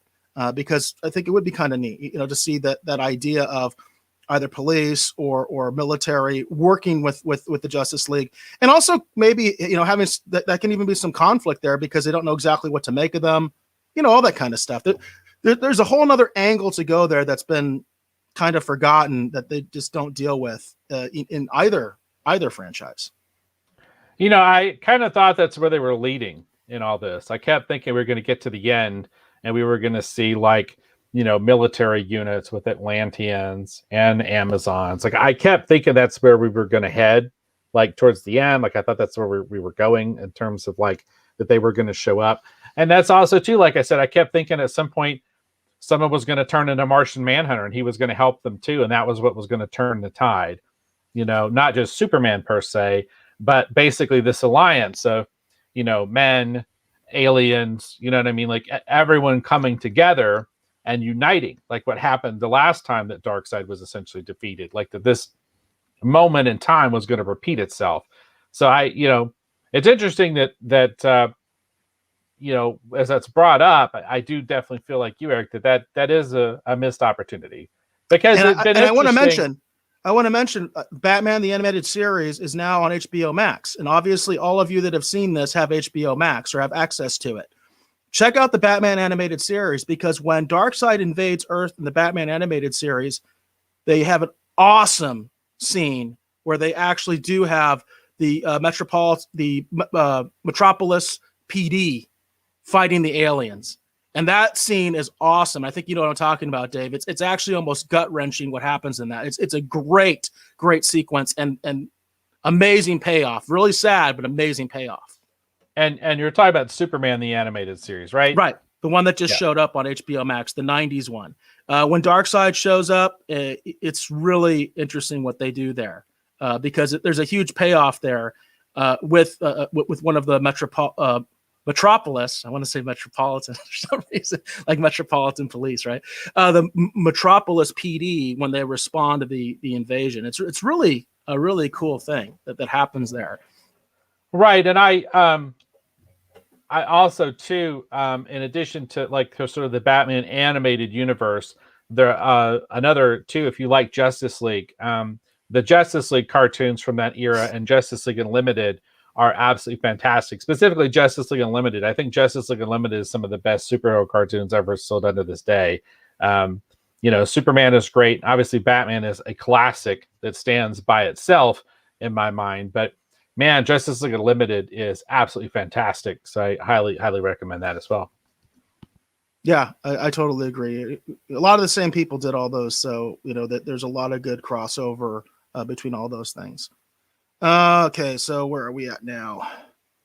Lynn agrees also that with it being Russian soil, it should have at least been their troops. I do agree there was a missed opportunity there to do something there, and it was kind of weird, as it was said, someone else said, with Batman fighting them all by himself like that. Missed opportunity, if you will. Lynn really liked the Alfred Diana tea scene, which doesn't stick out for me. Did you like that scene, Dave? I did. It was interesting. Where she's making the tea and Alfred's coming over going, no. And he's trying to help her. It's almost like you can see Alfred's OCD kicking and he's like, don't do it like that. It was pretty good. It was pretty good. That's the thing. The Zack Snyder Justice League movie has a lot of fun moments in it. And like I said, it's I don't know. In my mind, it's not it's one of those things. It's I wasn't sure if it was going to be good, it was going to be okay, be a train wreck. I don't know. Because as Eric said, I consider myself a Zack Snyder fan. I really like the Watchmen movie a lot. Eric and I talked about that off the air. Actually, last episode, I talked about how much I love the Watchmen movie. And I also love 300. I've enjoyed a lot of the stuff that he's done. And there's a lot of things that I like about a lot of the other DC movies that he's done. There's a lot of things I like about Man of Steel. There's a lot of things I like even about Batman v Superman. But I still was not sure exactly how this was going to come together. And that Alfred Diana tea scene was a lot of fun, in my opinion. I agree with you, Len. Indeed, Odyssey, I did actually catch this one. Another great moment he said was Bruce introducing everyone to Alfred as his boss. I did like that. I've always liked Alfred. I've always thought Alfred is an interesting character, and I've always enjoyed that. And it's Jeremy Irons, right, who plays Alfred in this version, and of course he's a fantastic actor. So. And I thoroughly like J.K. Simmons as Commissioner Gordon. Like I didn't even think about the fact we're going to get to see any more of J.K. Simmons as Commissioner Gordon. And when he shows up, I would like to have seen more of that. Honestly, yeah, I thought that was like there was just too little of it. Like, I like the fact that at least they kind of had him doing something where he was literally trying to connect the dots and try to figure out the pattern of what was going on. But man, that's one of my top favorite Batman supporting characters. And little trivia there, as he's the only one that was in the first appearance of Batman. Even Alfred was a later addition. In the original version of Alfred, I know enough about comics sometimes to get myself in trouble.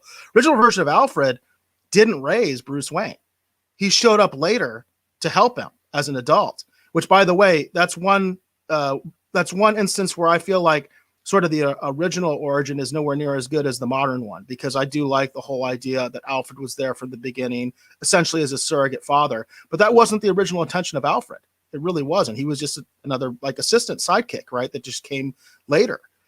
Whereas Commissioner Gordon is in the very first appearance of Batman, the very first one. So to me, he is like a huge character that you need to treat really well. That's one of the reasons one of my favorite DC films is The Dark Knight, because I just love that version of Commissioner Gordon. And he's basically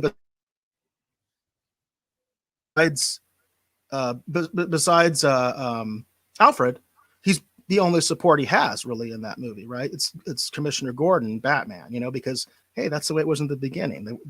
So I like that character. Yeah, and I really I was just shocked at how great J.K. Simmons just visually also looked as Commissioner Gordon. I mean, he looked so much like the late 70s, early 80s Commissioner Gordon. Like I was when he showed up on screen, I was like, oh my gosh, it's Commissioner Gordon. Like I didn't. It's so weird because in the theatrical one with him on the roof, the trench coat and everything, it's like, it's Commissioner Gordon because that's who it's supposed to be. But man, in that scene in the police station when they first show him, like he looks so much, he is so dead on as Commissioner Gordon. I was absolutely stunned because it literally felt like the Commissioner Gordon from late 70s, early 80s had literally walked right off the comic book page. I was just absolutely stunned by how perfect he was as that character. And I wish we were going to get more of him as Commissioner Gordon. I thought he was fantastic. Yeah, Chris Roberts agrees with you. Chris Roberts says, I absolutely love J.K. Simmons as Gordon. Rob mentions that he would like to see a Snyder movie about the Legion of Superheroes. And that's I'll be honest with you, I don't know a lot about the Legion of Superheroes. Probably because they didn't do a lot of Legion of Superhero cartoons. But I know enough to get myself in trouble. And I don't know. What do you think, Dave? Would you like to see a Legion of Superheroes done by Zack Snyder? Well, here's my thing. I have also worked in the Legion of Superheroes. I love the Legion of Superheroes. I have since I was a kid. I think my favorite version is actually the Legionnaires, which are sort of like, spoiler alert, the clones of the original Legion of Superheroes, who are still younger. I like Legionnaires. I mean, the design, everything Chris Sprouse did with that, like, it's just absolutely just. Legionnaires was really great. I loved Legionnaires. I could see Zack Snyder doing a great Legion of Superhero movie, Rob. I mean, I could totally see that. But to be honest with you, I would just love to see the Legion in live action again. They've done a little bit here and there. We've gotten a little bit of that in Smallville and little places here and there. They had the Superboy and the Legion of Superheroes animated cartoon, which I quite enjoyed. I love the Legion. So I'm just going to say, yeah, but I have this feeling, Rob, in all honesty, basically the head of Warner Brothers has basically said they are done with Zack Snyder's vision. We're not getting any more Zack Snyder anything as far as the head of Warner Brothers is concerned, it sounds like. And that, I think, is going to be my biggest disappointing thing, is that there's a lot of interesting things that are set up in this film that basically they're never going to revisit. Basically, this is it. This is it, everybody. So if you enjoyed the movie, unfortunately, I think this is where this train ends. I don't think this is going anywhere. even though at this moment, this is the zeitgeist, this is the thing everyone's talking about. It seems like this is the thing that's trending. This is the thing that everybody is excited. And yet it's ironic because basically Warner Brothers going, I'm glad you all liked it, but we're done with that. Like, that's basically the message they're sending everyone. We're never revisiting this material again, everybody. That's what they're telling you. So did you see Rob's comment here? Because I'm wondering if you recognize that. Me too. Yeah, it's Legion of Superheroes, one of my favorite comics. Yeah, I totally agree. And long live the Legion. Long live the Legion. So yeah. I wish I had my ring on. My ring is I wasn't here. familiar with that abbreviation with the small O and all that kind of stuff. So yeah, again, Legion my knowledge of that particular group is very, very limited. It would be neat if HBO Max put that cartoon you mentioned on HBO Max. I wish they would do that. That'd be kind of neat. And Lynn mentioned a little memory from the past. It says, we got to see 300 at Petco Park during San Diego Comic-Con. Eric was there, right? Yes, I was, Lynn. And Zank and Frank Miller introduced the flick, and there were James Olmos because of the Blade Runner release party. A Blade Runner release party. Yeah, I remember that. I remember going to see 300 at Petco Park on the Jumbotron. That was a really fun memory from San Diego Comic-Con. And again, I just want to point that out. I was at that event. I think I still have my shield somewhere, my paper 300 shield that they gave as a giveaway for that. So I'm not a Zack Snyder hater. I'm just not a big fan of the Snyder Cut. And then Chris Roberts actually follows up kind of with what I was saying. You know, I sadly can see them saying no more Snyder, but I hope they realize that the number of people who were watching and enjoying the cut caused HBO Max servers to crash. And that's the thing. People want to see more stuff with the Justice League. They want to see more fun, exciting, entertaining stuff with the DC heroes. And, you know, like I said, I mean, there's a lot of potential. There's a lot of interesting things that they set up with this.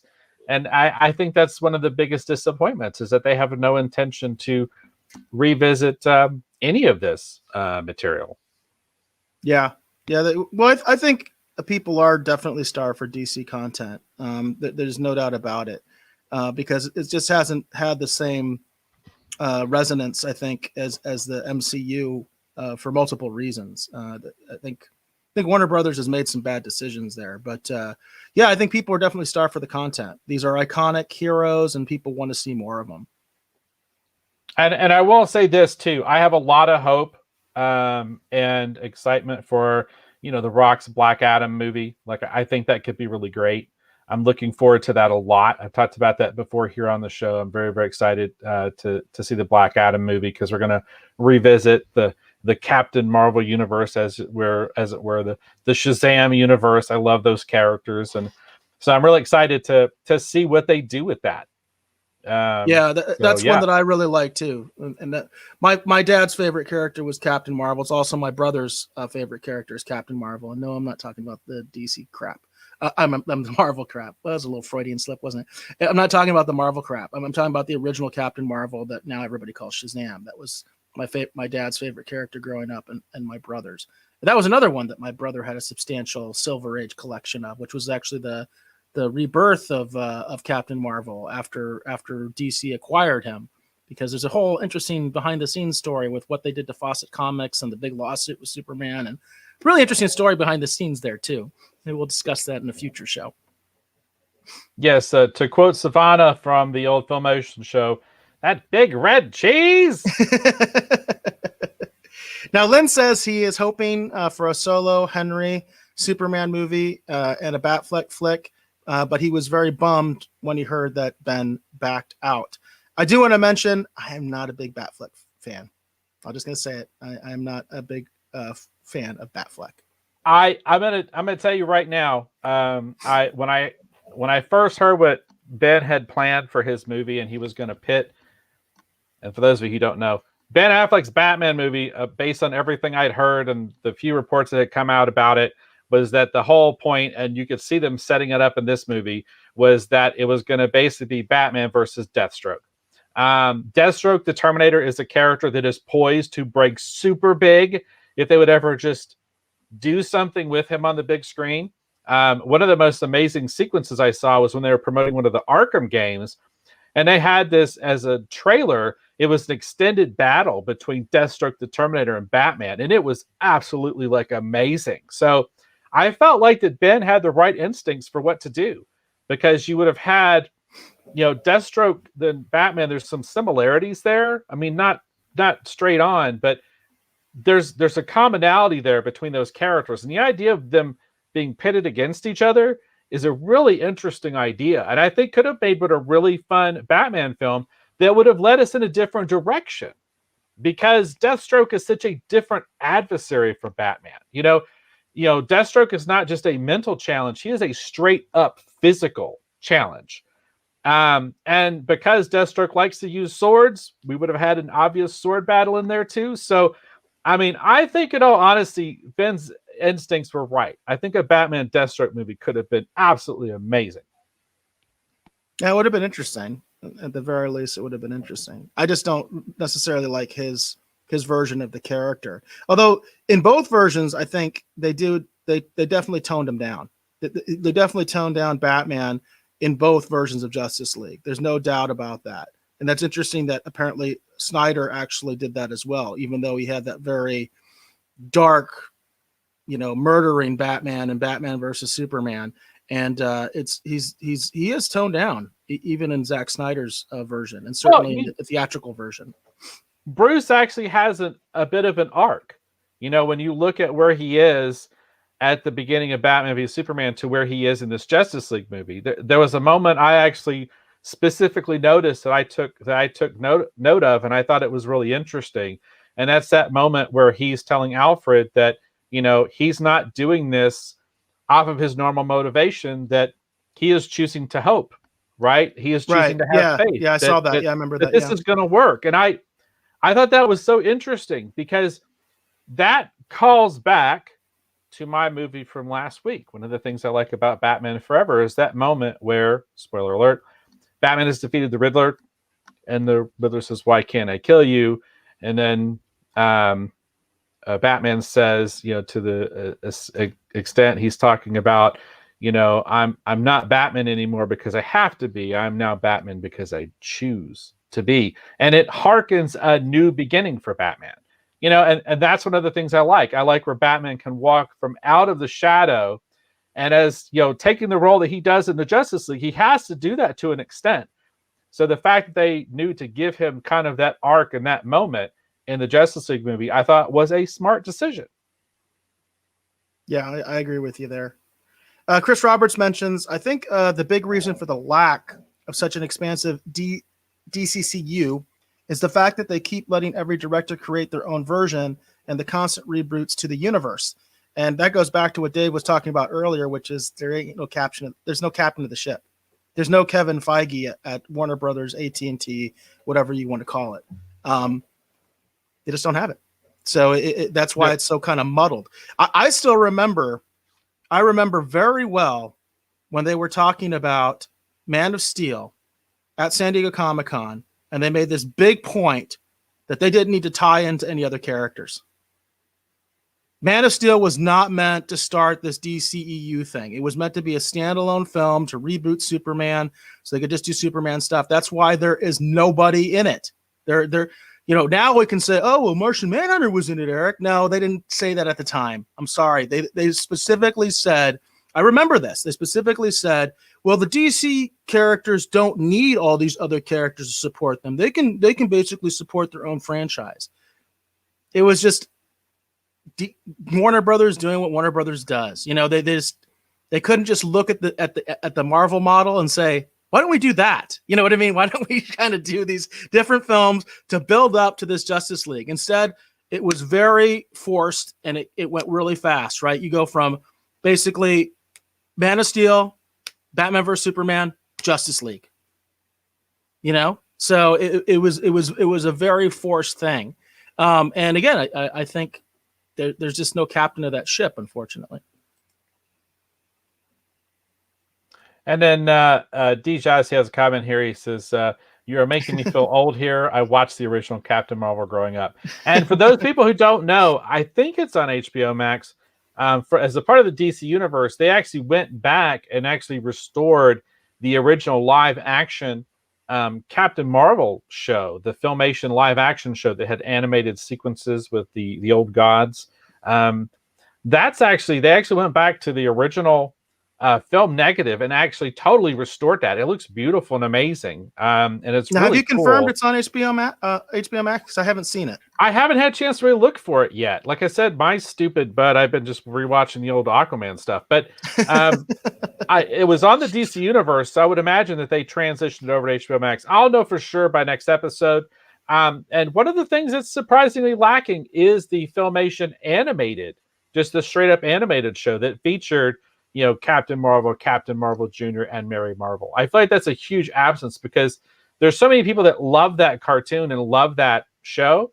I'm surprised that that's not available kind of anywhere. There's got to be some weird legal contractual reason why it's not on there. Well, I keep thinking, why isn't the Hanna-Barbera Super Friends stuff on there?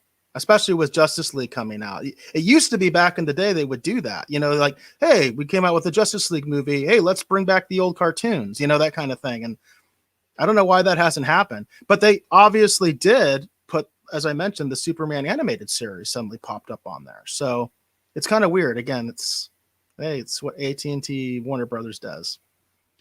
And then Len makes a good comment too. He says Joe Manganiello, Deathstroke, has said they were going to bring him back. And I'd heard that as well, Len.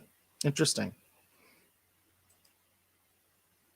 All right, we still got a few more comments. We definitely need to move on. We're at 1 hour, 41 minutes. Len had a good comment here about my only problems with Batfleck is he looks like a boss in his Bruce clothes, but puffy in the bat suit. And the line, if there's a 1% chance he's a threat, I have to take him out. No, if there's a 1% chance Batman would have a plan to take him or anyone out, which would have made Deathstroke an interesting adversary since he's such a strategist too. Yeah, and I do think that's been explored in definitely other stories, the idea that Batman has a plan to kill basically every other superhero if they turn bad. I've heard that before, that idea that even though he's works with them and he's friends with them or whatever, he has a plan to take everybody out if he has to. I've heard that before. Well, and that comes from the comics. They've alluded to that many times over. And then depending upon which version of those stories that you read, there's actually a point at which Superman actually gives Bruce like a piece of the kryptonite to hold. He's like, in case someone ever gets mind control over me or whatever, you're going to need this. Yeah. So it's a story that they've explored a lot of different ways. And it's a thing that always comes back up because a lot of times that's usually the storyline in the Justice League where everyone gets Batman the slide-eyed and they're just like, you did what? Like, and it fractures the Justice League. Will they ever come back together again? Who knows? Tune in next week. That kind of thing. So. Yeah, that's good stuff.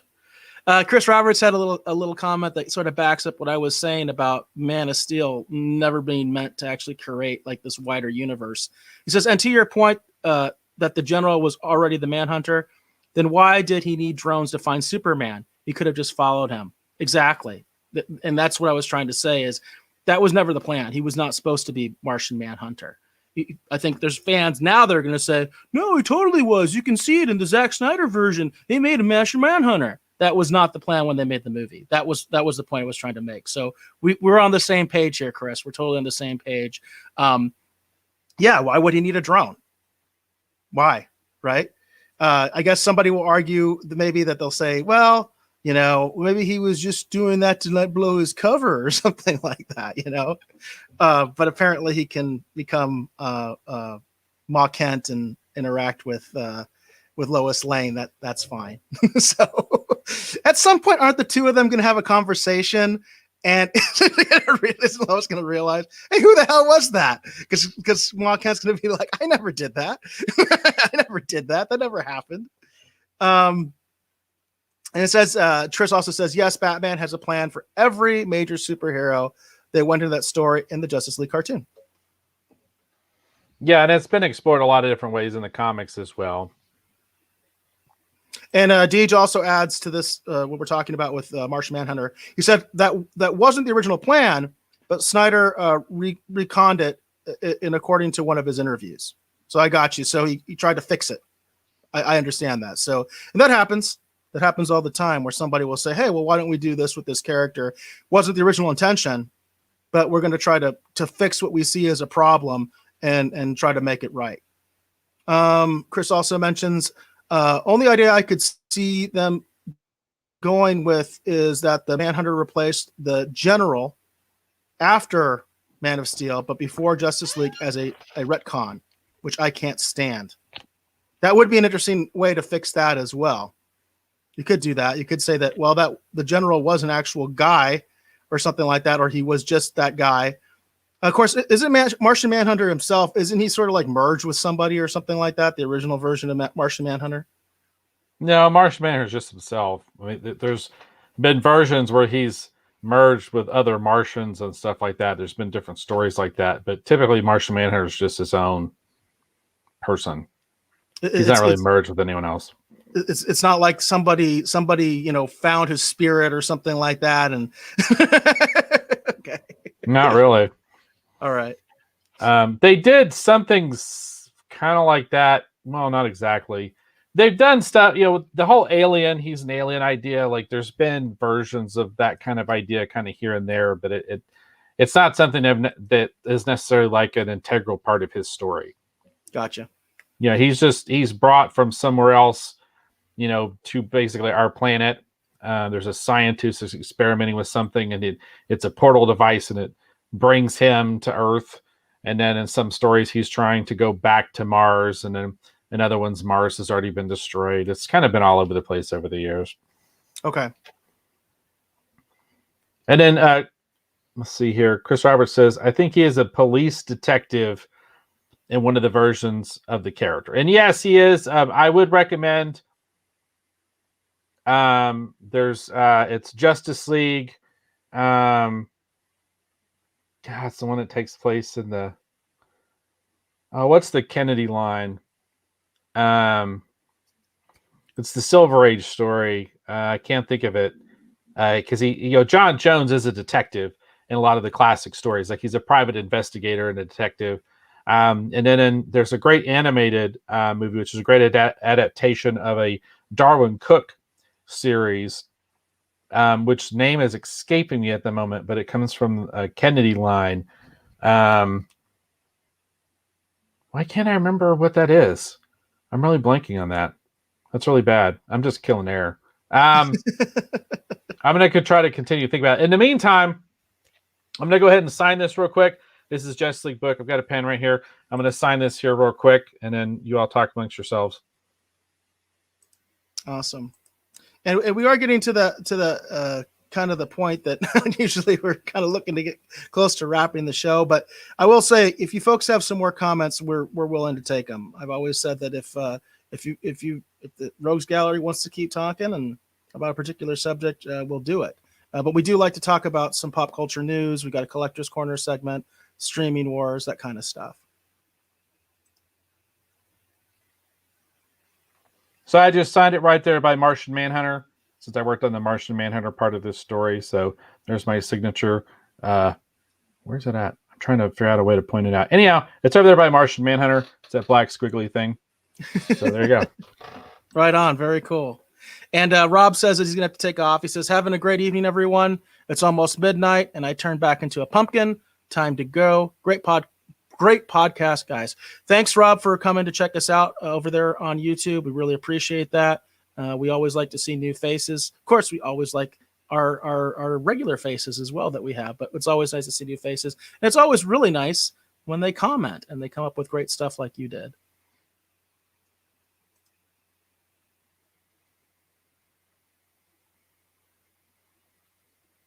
Deej mentions that in Supergirl, Martian Manhunter is part of the DEO2. They're all over the place with him.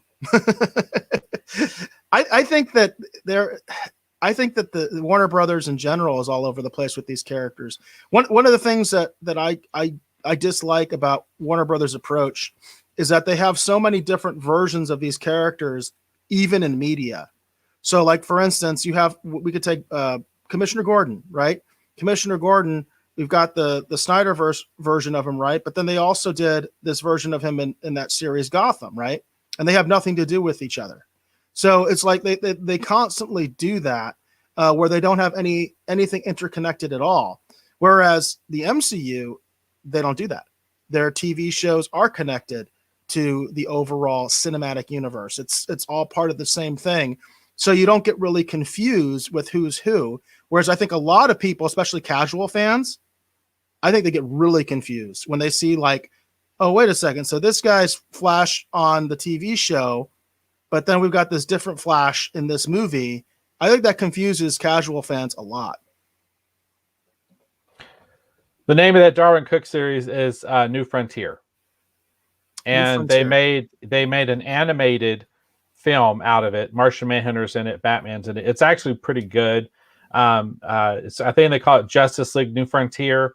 Actually, and it is on HBO Max because I saw it recently on there. So you definitely go check that out. If you like Justice League, if you're interested to see more of these characters, learn more of these characters, or just see a different kind of a fun story. It takes place basically in the 50s into the 60s, a little bit of period piece, but it's actually really cool. It's Justice League New Frontier, and the comic series is basically, I think, considered basically just to be a classic at this point, illustrated by Darwin Cook, beautifully drawn, but it's New Frontier. Gotcha. And then Lynn says to your point about not having someone at the helm of the DCU, the line of Diana, Wonder Woman, saying it had almost been 100 years since she had been involved with man. And then Patty Jackson says, nah. They've gotten to where they contradict themselves. Not as bad as the X-Men movies, but close. Yeah, I totally agree. And we got into some of the contradictions just from Wonder Woman 84 that don't fit anything. It's weird. It really is weird what they're doing. And it says, Len asked Dave, do you still have your Martian Manhunter Harley comic page? Oh, the Legion of Superheroes show up in the Supergirl series. Not only do I have it still, Lynn, it's framed, and it is right over there on the wall. Right on. And then Deej mentions, well, Marvel did kick Agents of S.H.I.E.L.D. out of the universe after season 5. Okay. But the point is, when it came out, it was supposed to be part of the MCU. You know, I get for whatever reasons they decided to do that. But originally it was supposed to be obviously part of the overall MCU. And I think what the problem there was maybe is that the show almost ran a little too long, and they kind of were like, hey, this is getting harder and harder to sync up together. Whereas a lot of their shows are sort of one-shots. Like we reviewed WandaVision. Obviously that's a one-shot. It's a miniseries. It does its thing and it's done. But it's still supposed to fit into the overall MCU. And even the Netflix shows originally were supposed to fit into the MCU. There's that line where they talk about the attack on New York and stuff in the first Daredevil show. I know they sort of deviated from that later, but my point is they at least were trying, you know, and they try to kind of keep it all together. And again, thank you, Lynn. That page is actually a gift from Lynn many years ago, and it's in a place of honor, Lynn. It's actually right next to and you'll get the significance of this, but I think most of our audience won't.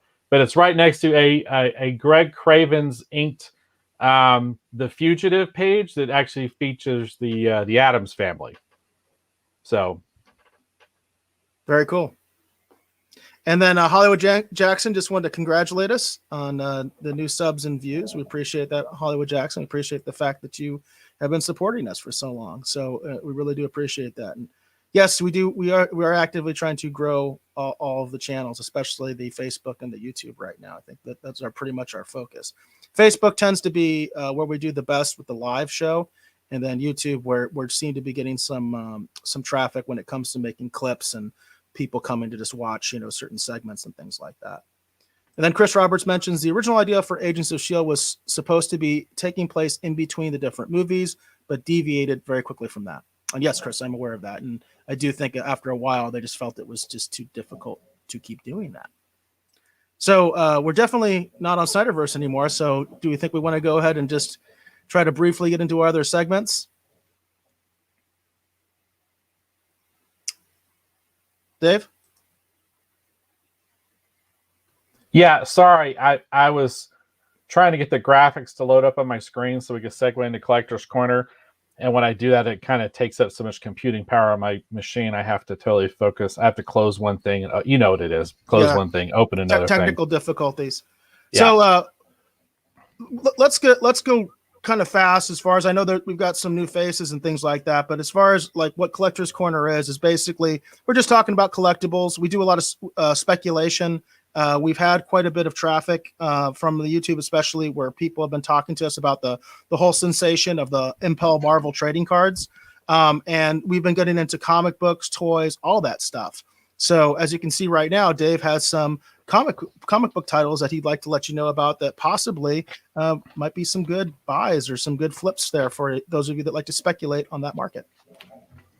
Right. So on tonight's show, tonight's segment of the Collector's Corner, I have, as usual, I have some of a fun speculation pick, and then I have just some sort of, based on the topic that we're covering, great comics would be good to have in your collection.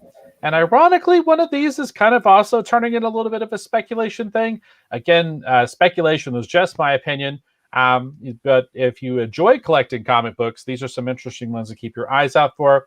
I primarily try to focus on books that you can pick up relatively cheap. You're saying, what's relatively cheap, Dave? Well, $20, less than $20 is typically what I look at as a benchmark. Something that'd be worth purchasing, either possibly grading or possibly just purchasing and having your collection kind of long term. But again, these are just my opinions. And they're just based off of things I'm reading, things I'm seeing. And they sometimes reflect things that I'm currently collecting or purchasing as well. Now, along these lines, the first one that I'm recommending for this evening, this is the speculation play. I've continued to talk about this. When the X-Men actually come to the MCU, I think Wolverine's going to have a second renaissance, as it were, unless for some crazy reason they decide to do something different and leave Wolverine out, which if they do that, that would be one of the stupidest things I think they could ever do. But aside from just letting Wolverine sit this whole round of X-Men movies out, which, like I said, is one of the stupidest things they could ever do, when they bring or hopefully introduce or bring back, Wolverine, introduce him into the MCU, obviously he's a popular character. I think his popularity is only going to continue to soar. And so the last two Collector's Corner segments, I've been talking about Uncanny X-Men books. I think we're definitely worth picking up. 212, 213. You've got a lot of firsts kind of in that run between 212 and 213. With Weapon X, this is a great storyline. Absolutely beautiful, breathtaking art by Barry Windsor Smith. Marvel Comics Presents was where they did a series of short stories. I highlighted issue 84 because it primarily totally focuses on Weapon X. And it has just an absolutely just stunningly beautiful cover. But what I'm recommending here is you actually take a look at picking up the entire Weapon X saga that ran in Marvel Comics Presents. I think any one of these issues is worth picking up. All these covers are iconic. To that end, I'm going to show this off here just real quick. To that end, this is my copy of Marvel Comics Presents 84, which is the one that we just saw in the graphic. But to show you how iconic these covers are, here is another cover from this series. I mean, just amazing. And Barry Windsor Smith is an absolutely incredible artist. This is actually issue 79. But I'm really recommending that people take a look at maybe trying to pick up actually this run because I really think these Weapon X books, I think they're a very interesting speculation play. And then number two, if you love Wolverine, if you love the X-Men, this is a great series just to have in your collection in general. Most of the Weapon X books, you can pick those up.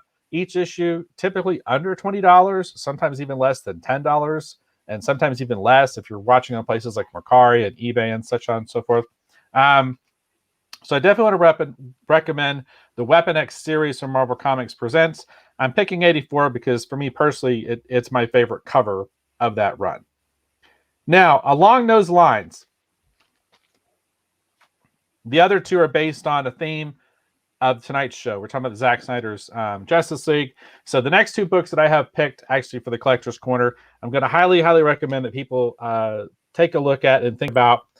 Batman 404 from 1987. This is my copy right here. I do own multiple copies of this book. I have a feeling that something interesting may be happening with this book long term.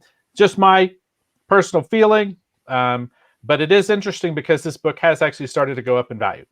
I did not pick this as a speculation play, but there are some people currently talking about this book and getting excited actually for the Pattinson Batman movie. I don't understand why. So I'm recommending this just because Batman is one of the key members of the Justice League. This is a very, very important pivotal book.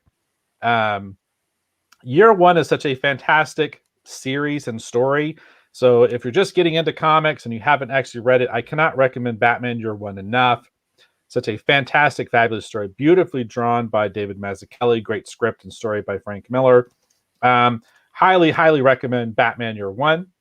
And then the last book for this evening that I picked, again, because we're talking about Justice League, I have Justice League #1. This is the Grant Morrison, Howard Porter run.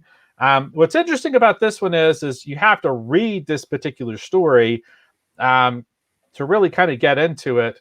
But if you enjoy Martian Manhunter, if you quite like the character, the first story arc that happens in JLA in this particular series, you'll find particularly interesting.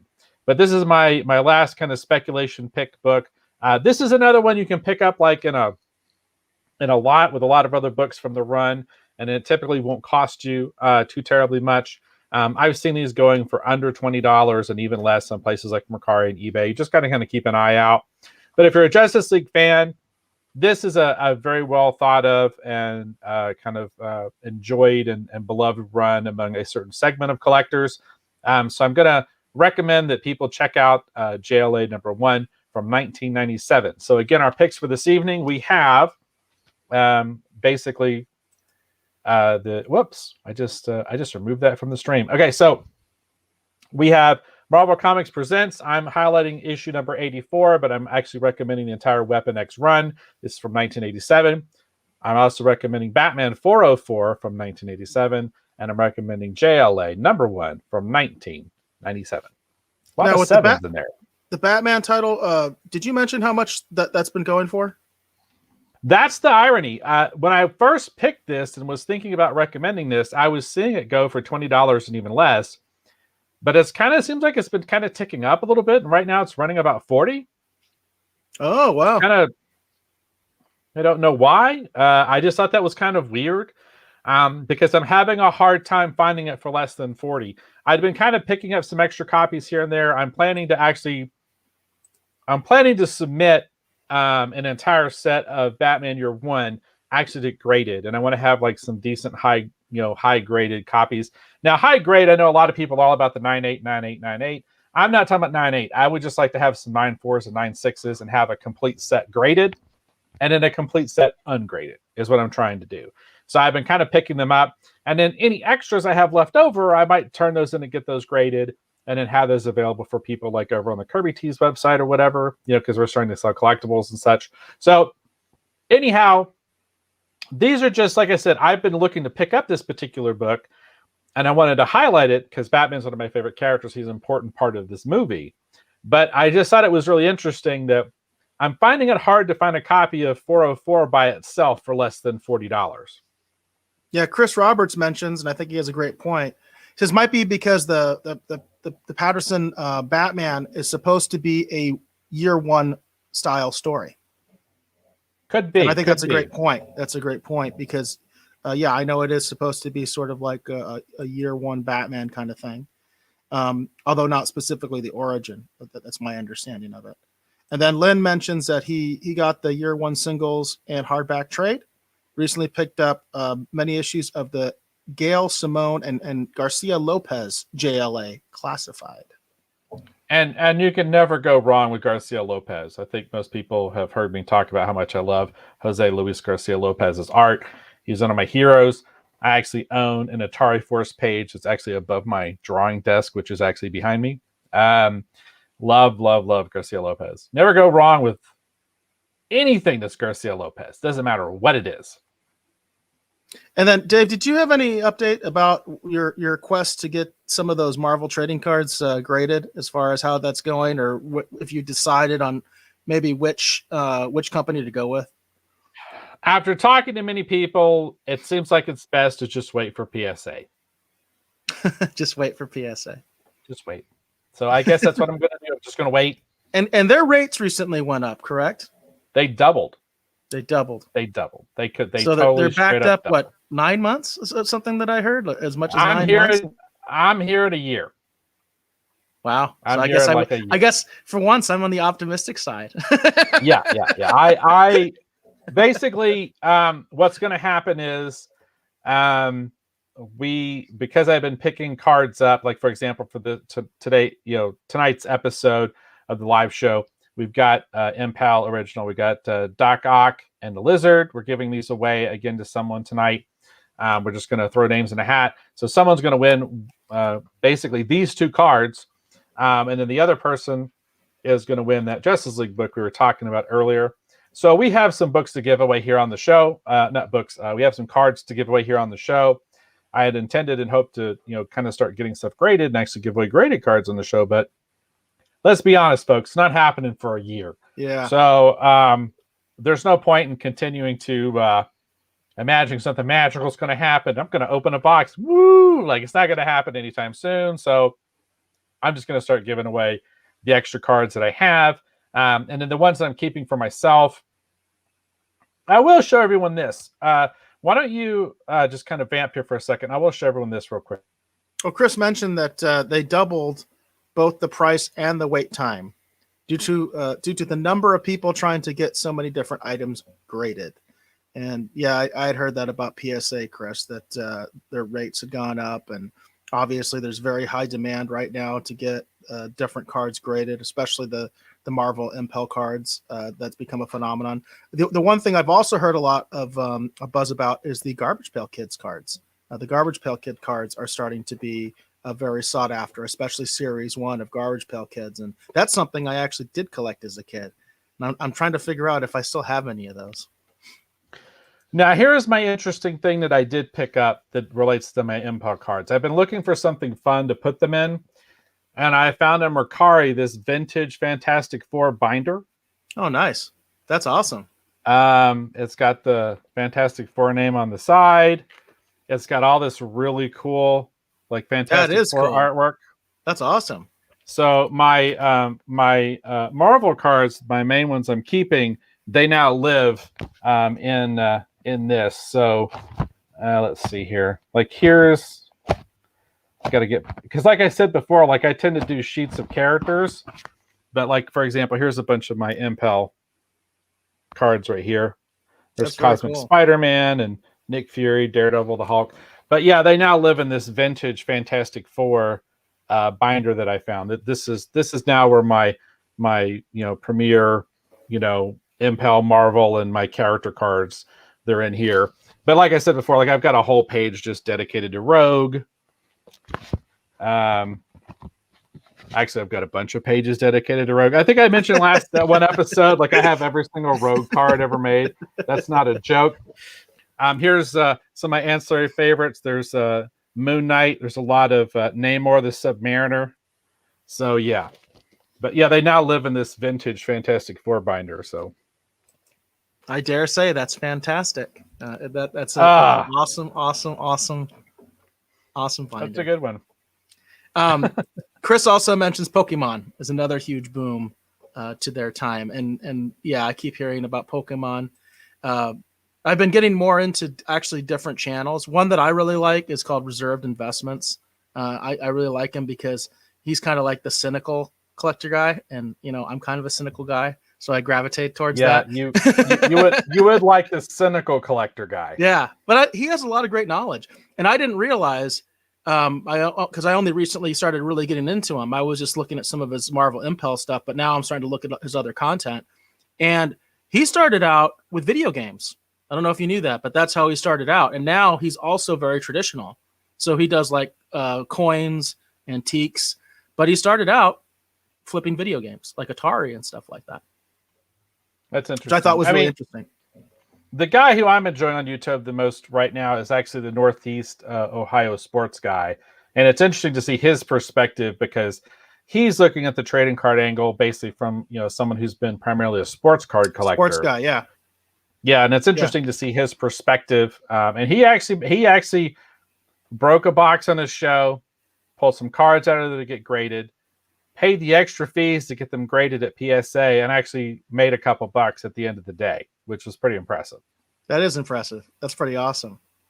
We do have a comment from Twitch. Twitch is always so dark for us, but hey, Dark Sage 9117 says, I do have an unpopular opinion about DC, but I stand by it to this day. Dark Sage, what is your unpopular opinion about DC? You didn't mention, so hopefully it's not something too crazy. We'd be curious to know what your unpopular opinion about DC is. And then Chris Roberts mentions, that's what I'm doing for a living right now. I work for a retro video game store in Prescott Valley. Chris, I'd love to come to your store sometime because for one thing, I haven't visited Dave in quite a while, and that would be kind of nice. But if you want to plug your store, that'd be awesome because I like those kind of places. I like going to retro video game stores and things like that. I enjoy it quite a bit. I'm actually a big fan of an event called the Game On Expo. And this last year, they didn't have the actual convention, but they did a drive-in. And they actually showed a film, and they actually had a tournament where you could see people playing on the big screen at the drive-in. It was still fun. So, yeah, I definitely appreciate that stuff. And then Hollywood Jackson says, I still have my Commodore 64, which is a classic system. I've actually been interested in the new retro system that has the full keyboard, which, as far as I understand, has only been released in Europe, which you can still get it here. But I don't know if they've released a North American version. I don't know if you know about that, Hollywood Jackson, but I know they did a mini version, but the keyboard wasn't functional. So I was like, well, that kind of sucks. Because it's like a real Commodore. So you can actually do like basic, like actual programming on it and stuff, but without a keyboard, that kind of sucks. So apparently they're making another one that actually has a full size keyboard. And I'm pretty sure it's available in Europe, but I don't know if it's available here in the States other than as an import. I don't know if they have like a North American version at this point. I saw someone selling an old Sega Master System on Mercari the other day, and it was pretty, or was it Genesis? I think it was Sega Genesis. And it was interesting because it had the old X-Men game on it, and I love that game, and it had like Shinobi and a bunch of other stuff, and I was just like going, if I had the money. But unfortunately, I'm in a position right now where I can't do that. And Dark Sage elaborated. And Dark Sage, if you had been here earlier, you would have seen that I'm a lot on the same page as you. So he said the DCU is a complete mess. The Snyder Cut of the movie was decent, but DC needs to do an animated DCU.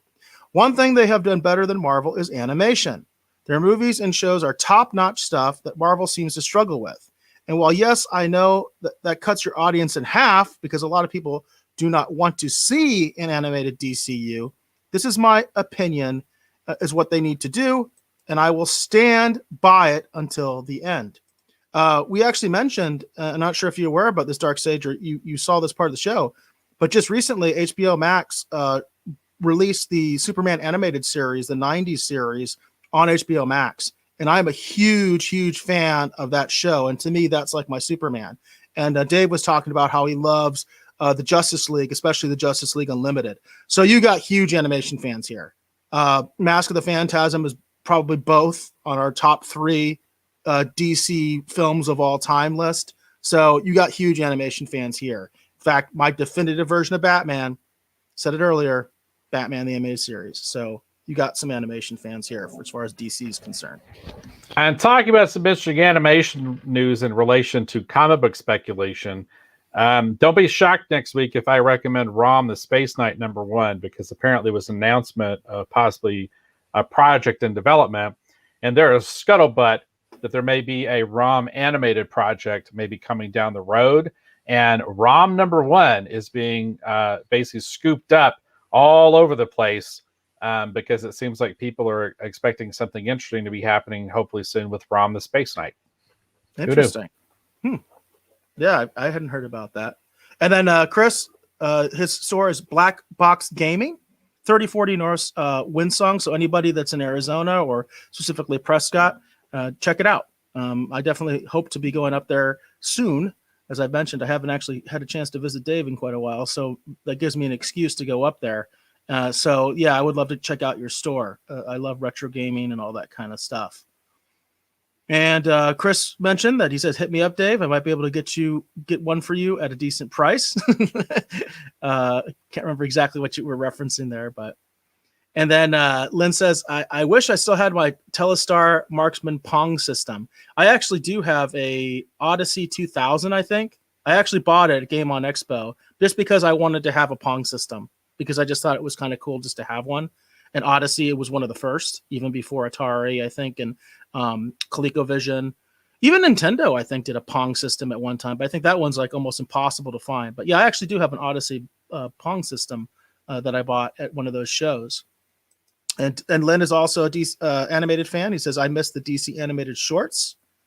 And he also, in terms of ROM, he says he remembers buying ROM #1 off the spinner rack.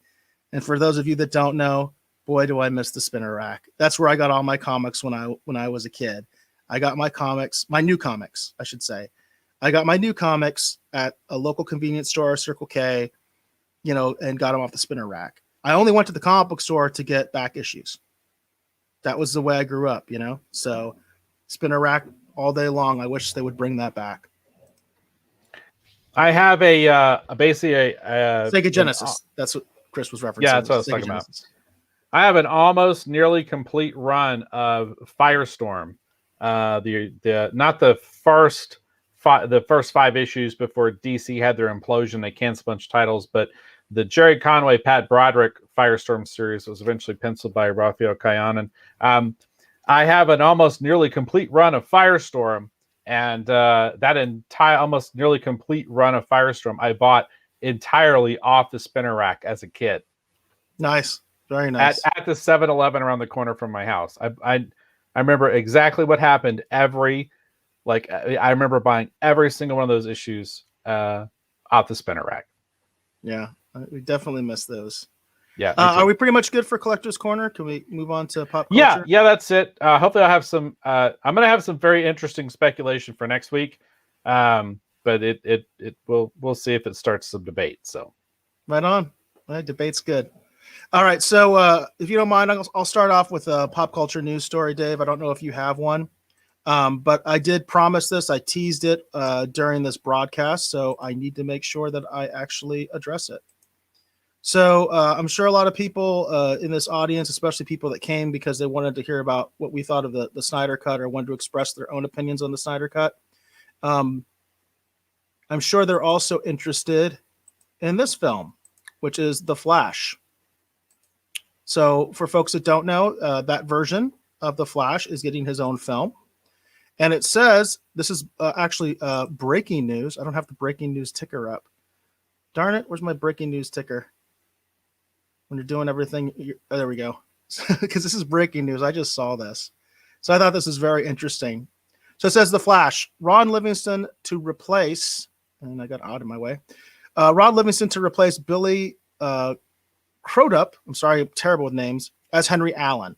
And this is an exclusive from Variety. So it says, Ron Livingston has been cast in The Flash, and he will portray the superhero's father, Henry Allen. Basically, he is replacing Billy Crudup because he is committed to another role on the morning show for Apple Plus TV. So this is breaking news.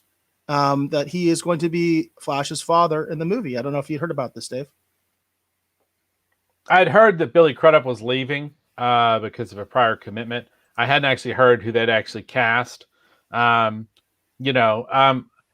Flash movie is going to be an interesting proposition. It's going to be an interesting prospect to see what they actually do with it. There's been so many rumors about what they're actually doing with that. There's actually scuttlebutt. Keaton supposedly was going to be reprising his role as Batman. Now he's talking in interviews and stuff like he might be out. By the way, I did want to address that. I think that is fake news. I think that is clickbait crap. I saw that from Screen Rant. This article, which is from Variety, specifically says Michael Keaton is in this movie. All right. I trust well, Variety we'll see. more than I trust Screen Rant. I'm just going to throw it out there because Screen Rant Well- sends me so much clickbait junk. Because I that's where I saw that rumor and I was like, whatever, you know. But this is a Yeah. Variety article and it specifically says Michael Keaton is in the film. Right. So, yeah, so we'll see what they do with it. We know that they are doing a version of the Flashpoint story. I am secretly hoping that they do, you know, Flashpoint, a version of the Flashpoint, Wonder Woman, and Aquaman. So maybe I can see my name on the screen for half a second. But you know, who knows what they're actually going to do? But you know, any great credible actor will work, you know, to play his dad. I mean, we don't know how much of a role his father's going to have. You know what I mean, in the movie anyway. We know it's in the TV show. It was very, very important, you know, and John Wesley Shipp did a great job. I think it'd been awesome to just have John Wesley Shipp continue to play his dad. That would have been really interesting because then it would pay off that connection. You know what I mean? That in the Crisis where Ezra Miller's Flash actually talked to Grant Gustin's Flash, like it would further connect, you know, the Flash universes. You know what I mean, into some one cohesive thing. But that's just me. No, I agree with you. I mean, I'm a fan of that version of Flash. So, Lynn mentions that Billy was actually Doc Manhattan in Watchmen. I had no idea. I did not know that. I did not know that at all. So obviously, he must be someone that has a connection with Zack Snyder, that he's, you know, reuses them for different products. They work together well, that kind of a thing. Lynn also says he's looking forward to see if Keaton and Batfleck do make it into the movie. Keaton Beyond and Batfleck Forever. But again, this article, and again, this is a Variety article. I trust Variety more than a lot of these clickbait things. This one does say that Keaton is going to be in this movie. I don't think it mentions Ben Affleck, but it does mention Michael Keaton's going to be in this movie. So I trust them more, again, than the clickbait people. But I do think this is interesting in terms of actually Henry Allen. I think most people, well, not maybe most people, but a lot of people know him from, you know, Office Space, right? The cult classic. It was not a very successful box office hit, but it's sort of a cult classic. I own that. Again, that's high praise for me because, again, I do not have like a huge, massive collection of physical films, but that's one that I do own and I enjoy it a lot. I actually recently rewatched Office Space, and I thought that was him, but I wasn't quite sure. But yeah, I actually just recently rewatched Office Space. It's such a great movie. I've been recommending that to people.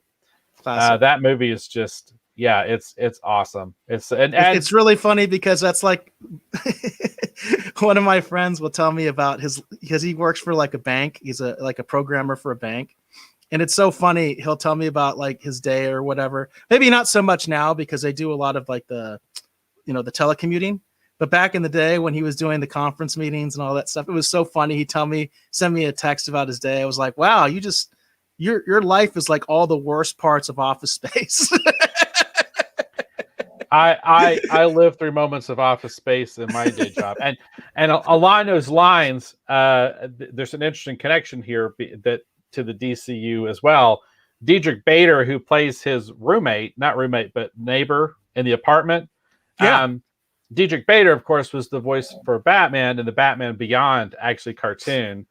And he was really great as Batman in that. And that cartoon actually has still one of the coolest like single episodes of all time. If you have not seen it, you owe it yourself to find this episode. There is an episode where Batman teams up, wait for it, with Space Ghost. And by the way, that's available on HBO Max. Great cartoon for people that want to check it out. Yes, which that's one that I kind of missed. So I'm kind of looking forward actually to checking that out. And then Chris Roberts mentions, he says, I love Office Space. I need my stapler. And of course, it has to be a red stapler, right, Chris? It has to be a red stapler. Lynn says, I can't see Copy Machine without thinking of that movie. And of course, Chris mentions that Jennifer Aniston is in it. That's true. A young, very attractive Jennifer Aniston is in that movie. Matt Henshaw. Hey, Matt, you're still here. He said, one of Mike Judge's best films. Yeah, absolutely. I really like it. I enjoy that film. Again, I own it personally. I own one of the special editions of it on DVD. and really, really enjoy it. And yes, Lynn, Batman Brave and the Bold, I do want to mention, is on HBO Max. So most of you seem to have access to that. So if you want to check that series out, definitely do so. One interesting thing about this article that I thought was kind of weird, they do mention a lot of Henry Allen's credits, and they do specifically mention Office Space and some things I've never even heard of. They don't mention Band of Brothers, which I thought was really crazy because that's available on HBO Max too. And Band of Brothers is amazing, and he's in that. That is an amazing miniseries. Yeah. Band of Brothers is great. It's really and he's great. in that, and they don't mention that in this article. So maybe Variety. Maybe I shouldn't trust Variety as much as I was saying. I mean, seriously, to not mention Band of Brothers. I mean, that's an amazing show. Amazing. And again, a lot of you people have HBO Max. You can watch Band of Brothers. Highly recommend it. Yeah, Chris says he was amazing in Band of Brothers. He really was. And I think a big part of it was to kind of, get rid of typecasting. So he had to do something different, and he did a great job. It's a great series. I can't say enough about that show because it's based on, a real unit in World War II and all that stuff. I'll get emotional if I get into it too much. That's a great show. You got to check it out. Yeah. Yeah. Band of Brothers, highly, highly recommended. All right. I don't have any news story for pop culture because I'll be honest with you, I focused mostly on the the collector's corner. You know what I mean? And I spent a lot of time kind of selecting these picks. And it's weird because the stuff that probably more timely I couldn't really mention because it's completely off topic. But we're going to talk about them next week. So okay, that works. That definitely works. And then Matt Henshaw mentions there is a third edition to the Band of Brothers Pacific series coming to Apple TV called Masters of the Air. Wow, that would have fit in well actually with our streaming wars segment. That's interesting. That's very, very interesting. I didn't know that, and actually that does fit in with streaming wars coverage quite a bit. So I didn't know that. That's breaking news to me. I am aware of Band of Brothers. I don't know if I ever saw Pacific. I'm aware of it. I'm very aware of the Pacific series, and that Tom Hanks was a producer on that as well. But I did not know about Masters of the Air, so I'm assuming, Matt, that's Apple TV Plus, right? So you have to have Apple TV Plus to get that. If you could mention that, we actually have gone into our streaming wars segment, so that actually fits in very well with that. I had not heard about that. But I definitely think it would be interesting, especially with that same production team doing a story about the pilots in World War II, because that is an amazing story. On any of the fronts, we could talk about all sorts of things: the Battle of Britain, the bombing of Germany, and how dangerous that was facing the Luftwaffe, all the way to what happened in the Pacific and against the Japanese. So that sounds like it would be really interesting. And he said, yep, it is as of right now. So Apple Plus. Dang it. I don't think that's one I'm ever going to get, honestly. It's Apple Plus. I don't know. Maybe. And Jane says that does sound good. And then Lynn mentions that his wife will love that. So I'm assuming she's into flyers, huh? Into pilots. I had actually been playing actually for a little while War in Europe with a group of a couple friends. I'm currently not, but that's a long story. But I had been playing War in Europe with a couple friends, and it's interesting because I was playing as Italy and learning a lot about their aircraft, because basically Italy had decided that the planes they had, the high-tech planes they had at the end of World War I was going to carry them forward. So that's all they were going to use. So the Italians. The Italians in World War II. But I'm just going to say, taking basically a bunch of balsa wood canvas covered kites, for lack of a better term, and flying them into combat, not the smartest thing in the world. So I'm very curious to check out this series. Hey, a lot of people make fun of the Italians, but just remember this: they lasted longer than the French in World War II. It's a fact. I'm wondering how many more people we can offend with this segment. Exactly. All right. I did have a couple things, but I'm just going to focus on one here. So let me choose which one I want to actually do. Oh, this one I think is actually pretty interesting because it does. We've talked about Battlestar Galactica quite a bit on this show. In fact, that's some of our more popular clips on YouTube. Is some of the Battlestar Galactica stuff we've done has actually gotten some decent attention. So let's talk about the streaming wars and apparently what's happened to Battlestar Galactica. So this is a Deadline article. It says Mike Leslie is adapting Margaret Atwood's Madame trilogy at Hulu.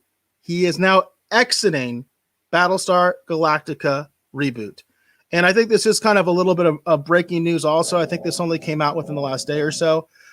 So what do you think? Have you heard about this, Dave? Apparently the Battlestar Galactica reboot on Peacock, streaming wars we're talking about, they lost their showrunner to Hulu. So does that sound like it's just not moving forward? Well, that's a great question, isn't it? But definitely this is streaming wars because Hulu has snatched the talent from another platform to basically make their own show. So I think there's a lot of speculation now as yes, indeed. Is this reboot even going to happen? Now, I do remember we've been covering this topic quite a bit. There was also an idea of doing a Battlestar Galactica movie. I'm sure you remember we talked about that too, that there was this buzz that they were going to be doing a series and a movie at the same time. So maybe one speculation, I claim no insider knowledge, maybe they've decided to just go the movie route and not do the series. Well, that would be an interesting approach. But I will say this, for those of you jonesing for Battlestar Galactica, if you're on Mercari and you keep your eye out, there are people dumping almost complete runs of Battlestar Galactica on Mercari for relatively cheap. So if you're looking for some fun Battlestar Galactica stuff, like if you love the old Battlestar, I mean, seriously, like entire runs. So for those of us who've been waiting for this and now you're like going, dang it, we're not getting anything. There is some fun stuff, and the classic Battlestar Galactica is still to be had out there. But no, that's I don't know. I mean, I guess we'll see. I mean, we've talked about Battlestar because you're a huge classic Battlestar Galactica fan. I am too. I quite like the Ron Moore series. I buy almost all the comics and everything when they come out. I own a lot of the original books, as well as some of Richard Hatch's books we talked about before, like Warhawk and Rebellion. So I love all this stuff. So I'm always down for more Battlestar Galactica. So it saddens me to see that this reboot, even though we didn't know that much about it, because it was kind of hard for us to wrap our head around like exactly where this reboot fits in anyway. I don't know. I guess we'll see. I was looking forward to more Battlestar. I don't like hearing less Battlestar. Right. Yeah. Although I was confused about the idea that they were going to be doing a series and movie at the same time. I just don't think that was ever going to happen. So that would be my only takeaway. Again, pure speculation is possibly maybe they're just going to focus on the movie and not have all this brand confusion like I mentioned that I think Warner Brothers does. And instead of doing two separate projects, maybe they're just going to go with one or the other. And it could even be that maybe they decided the movie people are going to do the series. I could see that. Again, pure speculation. That might be another possibility. I am hopeful that they'll do something with this, as long as it's good. Obviously, I want it to be good. That's very important. Right. I think we might have missed Deej Odyssey leaving, but I did want to mention you. Thank you, because you made so many great comments. You're a new face. We appreciate all the comments you had. He just said, "Have a good night, everyone. Have to get ready for Falcon and Winter," which is also interesting in terms of streaming wars, because we haven't decided. Are we going to review Falcon and the Winter Soldier on this show? I've already watched the first episode, and I would say I think it's worth taking a look at, but I don't know how you feel about it. Well, right at this point, I always say I'm open to suggestions from the Rogues Gallery, and I honestly haven't really heard anything. So I'm willing to do that. So if you're good to go on it, Dave, I'm willing to go do Falcon and the Winter Soldier. Like any other show, though, if I start hating it, I think we'll move on. And Matt does vote for Falcon and the Winter Soldier. So Matt, that the Rogues Gallery has spoken. We will indeed on the next show review Falcon and the Winter Soldier. I guess we're gonna have to review 2 episodes. Yeah, I mean, like I said, I watched the first episode. I really liked it. I was really intrigued by what they're going to do. And for those people paying attention, I hope you picked up that Captain America comic book I was talking about a couple weeks ago. I hope you picked it up. That's all I'm going to say. The secret agent, U.S. agent, U.S. agent. Yep. U.S. agent. I'm not gonna. I don't want to get into spoiler territory, but I'm just saying, if you're paying attention to some of our recommendations, that issue Captain America is already starting to climb, just like West Coast Avengers with the spectral white vision, colorless vision. What do you want to call him? It's already starting its climb. So Matt mentions that he says Falcon Winter Soldier is okay, but definitely a bigger fan of WandaVision as of right now. Very interesting. Jane says, I do too. I assume she means she's also enjoying Falcon the Winter Soldier. And then Lynn says, I keep calling it Winter Falcon and Soldier, but I do dig the show. So Winter Falcon sounds like an interesting, like World War II, like 60s movie. Winter Falcon. Winter Falcon. Yeah. Operation Winter Falcon. So. Yeah, Chris says it's a little slow to start, but already telling a good story. So that'll be interesting for me because I'm going to be having to watch 2 episodes. I haven't watched it, so I'll be watching 2 episodes to get caught up. And I've heard some interesting speculation about how they're actually going to approach U.S. Agent that may differ from the comic books a little bit. But if they actually do some of this speculation I've heard, if they actually take this approach, it's going to be really interesting to see how things unfold. And we'll know better after this next episode coming up if they're actually going to do that or not. I'm a huge U.S. Agent fan. Been talking about U.S. Agent since I was predicting and thinking he was going to actually show up at the end of WandaVision, as a part of that team they kept talking about. Which would have made sense. I'm pretty excited for what they're going to do. I'm very curious the approach that they're taking. The guy who plays Winter Soldier, he's really good in it. I thought, and his story, the Winter Soldier story, is really, really, I think, intriguing when you see what it is that he's doing. I think it looks interesting to me, but I'm fully vested in the Marvel stuff, so. You gotta remember that about me. Like I'm a fanboy first, and I totally bought into that pretty much hook, line, and sinker. And again, like I said, my first Captain America comic books, it was Captain America and the Falcon. It wasn't just Captain America; it was Captain America and the Falcon. Gotcha.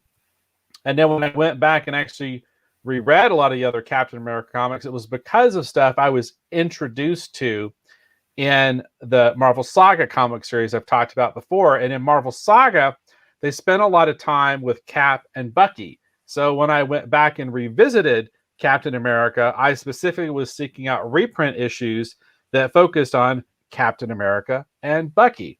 So this show is pretty much tailor-made for someone like me. And I love the Winter Soldier storyline they did in the later Captain America comics as well. So Lynn mentions that it's Kurt Russell's son, Wyatt, playing U.S. Agent. I did not know that. And Chris, I am with you. I sadly know almost nothing about U.S. Agent. My knowledge comes exclusively from the show and what Dave has told me. I never even knew who that character was. No idea. No clue. So, but we have talked about it quite a bit on the show, so I do actually know quite a bit more. And one of the things I usually do is I'll at least, once I start hearing about this stuff, I'll at least go to the Wikipedia page and learn a little bit about that kind of stuff. Lynn Workman says Sebastian Stan. And, Matt says, I agree. Sebastian Stan is a very underrated actor. He's really, really good in Falcon the Winter Soldier. I mean, really good. I mean, I've enjoyed him as Winter Soldier and everything I've seen him in the MCU. The Captain America Winter Soldier is that's right? Captain America Winter Soldier. That was the movie title, right? I don't know why does it blank on this stuff when I say it on the show. I usually and just all of say a sudden Captain America 2. I'm uncertain. I usually But just say Captain America 2, but yeah. Right. Captain America Winter Soldier is that movie that's always battling it out with Guardians of the Galaxy as my favorite of the Marvel movies. Interesting. They're always like jockeying back and forth for number one position.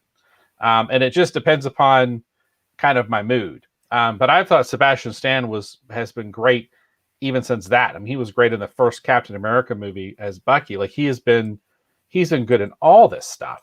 And I really like what they're doing. I mean, I'm really curious to see what they're going to do with his story moving forward. And of course, there's all this crazy speculation. Supposedly we're going to Madripoor. Those of you who are X-Men Wolverine fans, you know what that means. There's been a lot of speculation on the collector's side, specifically for certain X-Men books, because it's rumored a particular character is going to show up. So it's going to be interesting to see what they do with this series. I really like the first episode. I know some people said it was slow. I didn't see that. It'll be interesting. I'll see what I think. Yeah. Yeah, and Chris Roberts says Winter Soldier is one of my favorite MCU movies. And I agree. Good. It's way up there. Although I'm not sure I would say it's my favorite. I really like Civil War. I like Civil War and I like Infinity Civil War. War's good. Civil War and Infinity War, I think, are probably my top two. Two of the comics I have set aside to try and flip is actually Winter Soldier's first kind of like cameo or appearance in Captain America and his first full appearance, because those books are going up in value. I haven't been recommending those in the Collector's Corner because they were already a high price. They were high already. to begin with, yeah. So they were already them, right. And so I have them set aside because I want to sell them and flip them, because it'd be a good time to get out of them, and cash that out and put that into something else. But at the same point, I just can't bring myself to do it. Well, one thing, Dave, it would be good, I think, to actually maybe, because you usually do 3 comics, maybe you do include one that if you have it, this is a good time to sell it. You just think about it. You know what I mean? Maybe that would be good. So it's not just like, hey, these are all books that possibly you can flip, get at a premium right now. But it might be good because we do have a lot of, like, I think, hardcore comic book people in our audience. Maybe you talk about, hey, if you have this one, this might be a good time to sell it because you can make a lot of money, Yeah. Well, we could definitely do that for next week. And for those people paying attention, I think now's the time to get rid of your Justice League 141. Justice League 141. Justice League of America 141. They're hard to find, and there's a lot of interest because Manhunters are rumored to be in the Green Lantern series. Hey, Matt liked my idea. Thank you, Matt. Thanks for the backup. Yeah, and by the way, that's not just me, because I have been looking at a lot of these other channels ever since the trading card stuff picked up for us. I'm trying to educate myself better about the collector's market, and of course, because we have a collector segment now, I've noticed a lot of people do that. They'll talk about, hey, this is maybe a good one to just get rid of right now, or not even necessarily get rid of, but this is one you could probably make a lot of money on right now. That kind of a thing. Yeah, the key books, right? Yeah, the key books right now that are being snatched up, like they're going out of style. Rom Space Knight #1, Justice League of America 141, because there's rumored the Manhunters are in the Green Lantern HBO series. There's a lot of stuff happening with that. Those are getting snatched up like that whenever they show up. Because I'm trying to find one and I can't find one for less than $60 right now. And then another good one is I think it was X-Men 4 and 5, first and second appearance of Omega Red. Cool. Those are your those are, they just seem like they're just getting kind of snatched up left and right. Ron the Space Knight is selling amazingly fast. It seems like as soon as a Ron the Space Knight #1 hits on Mercari or whatever, it's gone. Interesting. Crazy. So, and it's interesting because I've been selling a decent amount of comics actually on Mercari. So someone just sent me an offer. I just saw it on my phone. So very, very cool. Awesome. All right. Lynn says, all the comments I could flip for money I want to keep. Yeah, I hear you, Lynn. I hear you. Yeah, it's that emotional attachment. Yeah. That emotional attachment. Yeah, luckily a lot I it's weird because there were certain books I had been buying specifically thinking at some point I would flip them down the road. For example, like Miles Morales, I bought 2 copies of Ultimate Spider-Man #1 when they first came out because I thought this would probably be a thing. So I bought 2 copies just to hold on to. And I actually just sold one of them about a week or 2 ago. And there's been a couple things I bought here and there that I specifically bought to basically flip. But it's interesting because some of the stuff you don't really see. Like, for example, Dark Horse Comics not presents, but there's actually the preview, like the actual preview comic they used to give out for free. One of those actually goes for a good little chunk of change because it's considered it's the first time the aliens and the predators fought. It's really weird, some of the stuff that's turning out to be kind of, like as things are turning out to be a thing. If you're paying attention to Rom the Space Knight, unless my memory fails me, I think Rogue's actually second appearance is in a Rom the Space Knight issue of all things.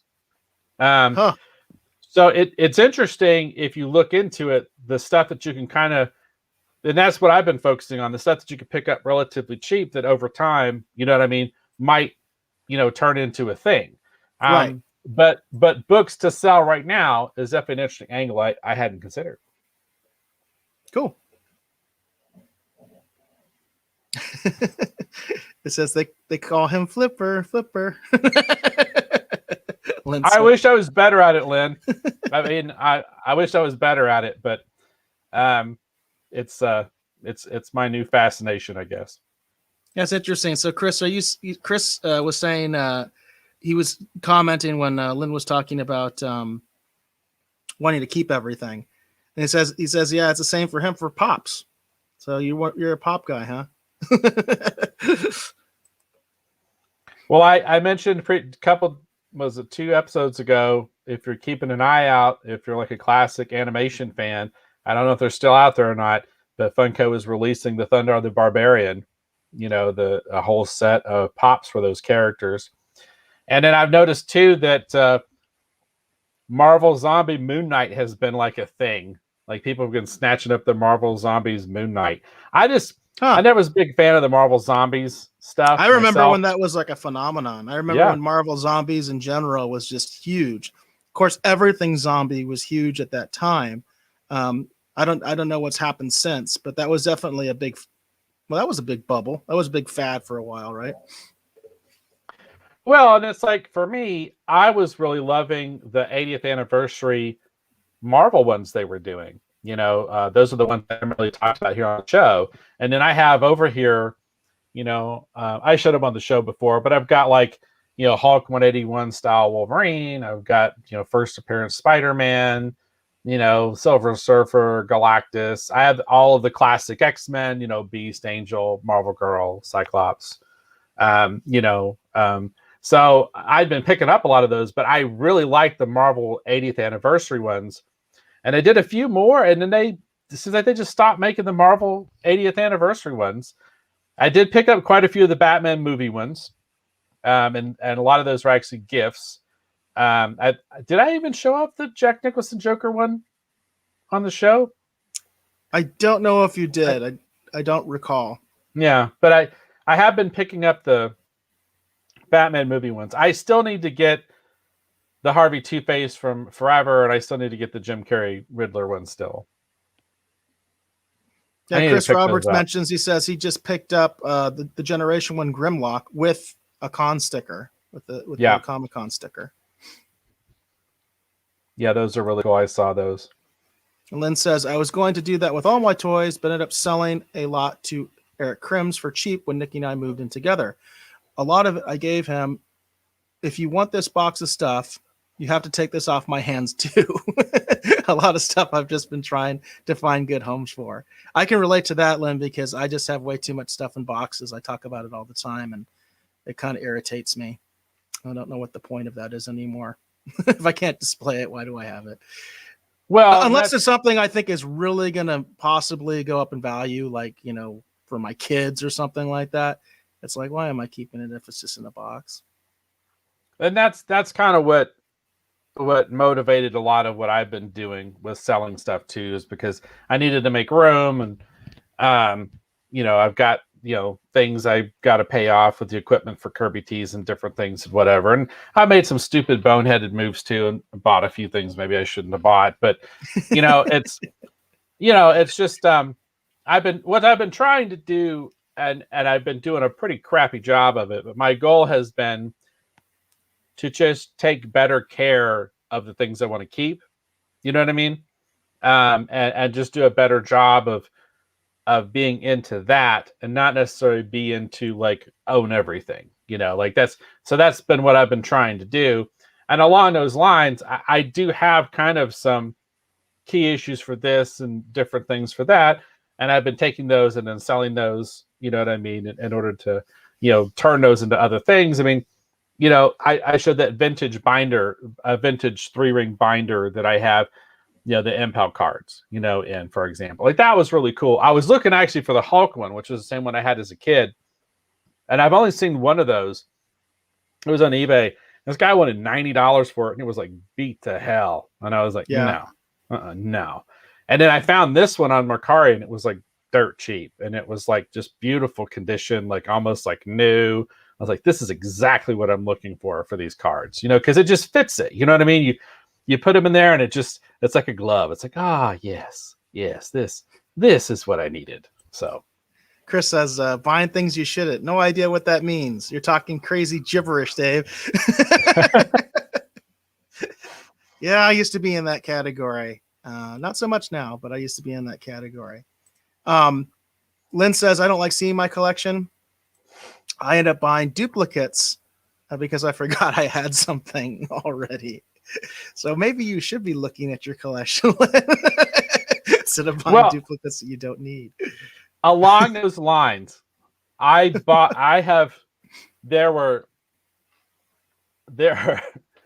are several comic books that I have bought multiple times and hadn't even realized I bought it that many times. There's an issue of Justice League International. It's with the debut of the female Dr. Fate. I have bought that issue apparently 5 times without realizing it. And then I bought Secret Origins, the origin of Firestorm. I have bought that one 10 times without realizing it. And so I've got a whole bunch of them set aside. I'm going to try and sell some of them on Mercari because I only need one. And then the irony of it is I use the information in one of those books actually to create diplomas and stuff that we actually populated Professor Stein's office in Brightest Day. So it's interesting because I do use the information that I learned from these books, you know, when I'm on the right project. But it was so weird because as I was pulling stuff, I was like, how many times did I buy this? And I was really shocked at the Secret Origins. I had no idea I had bought that 10 times. I was like, are you kidding me? Wow.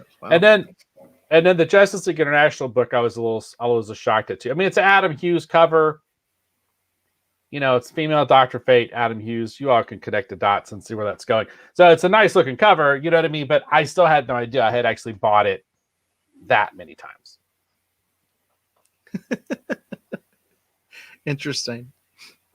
And then Lynn says, did you write off those comics? Yes, I've written off a lot of comics over the years, Lynn. I write off many comics these days. Basically, when I started getting paid to create them and I can directly link them up to a project, you know, yeah, I did write those off. So nice. All right. Do you think we're about ready to wrap, Dave? I think so. Almost at the 3-hour mark here.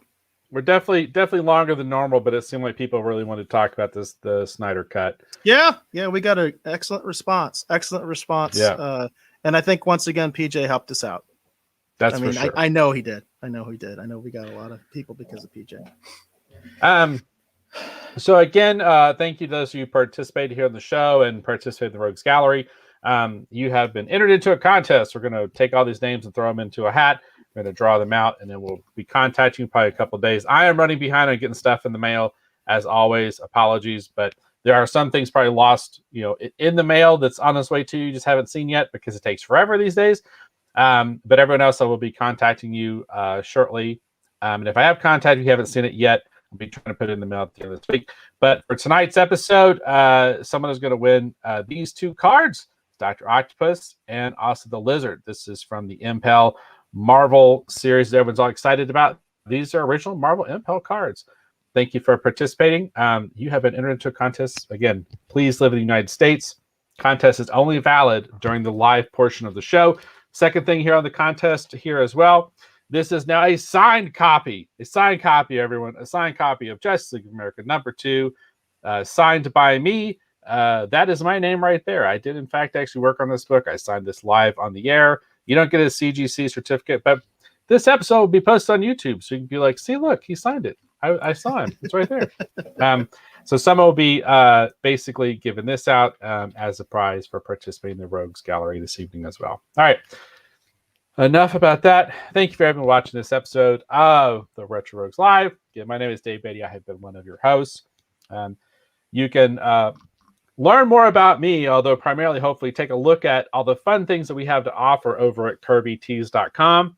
Thank you, Matt Henshaw, for the great photography that exists over at KirbyTees.com. Thank you, Erica, our wonderful model. But if you go to KirbyTees.com, you can see a lot of the fun shirts that we have there available for purchase. Purchasing that helps, support me. One, number two, helps support actually the Retro Rogues Live. We do have our new designs over there. We're highlighting. I hope people will check out. We have the Brains Are Magic. We have the Skeletor and the original Dragon Slayer. Please check out those. Consider purchasing one of those and supporting what we're doing here at the Retro Rogues Live shirt. We greatly appreciate that. Again, that's over at KirbyTees.com. That's KirbyTees.com. I want to thank Eric Alexander, my great co-host, for providing his unique perspective and opinion, which, as usual, seems to be differing than mine. But that's one of the fun things here about the Retro Rogues Live is the fun debate. Please, Eric, tell the folks who'll be watching or listening at home where they can learn more about you on the interwebs. Well, I'm most active on Twitter. You can reach me there at BassGod14, at BASSGOD14. That's also the official YouTube and also the official Twitch. So more likely than not, if you check us out on either of those platforms, if you see a response, it's going to be from me. My DMs are always open on Twitter, so I'm always open to suggestions. Let me know if you want us to take a look at something, review something. If you hear something on the collector's market, we're trying to get more into that speculate collector's market. If you have something going on there, let us know. Pop culture news, rumors, whatever, that kind of stuff. Like I said, I think there's a lot of clickbait going on right there, and I'll try to track it down and see if I can find a more definitive source. So any of that kind of stuff, let me know. So in the Rogues Gallery, Lynn wanted to make sure that you do say hey to Micah for him. And Matt Henshaw said, whoops, that was the wrong one. But he said, "You're welcome, Dave. Happy to help." There was a one before then that I actually wanted to use. There we go. Chris Knight, have a great night, everyone. And great show as always. We really appreciate that. We also had a comment from Hollywood Jackson. He was saying, "Great show, guys," and was also checking in with Ms. Jane and also saying, "Bye, Ms. Jane." And then the last comment I'm going to go ahead and leave to Lynn here. Defaced comic. How dare you, Dave? Defaced comic. And we'll leave Lynn with the last word.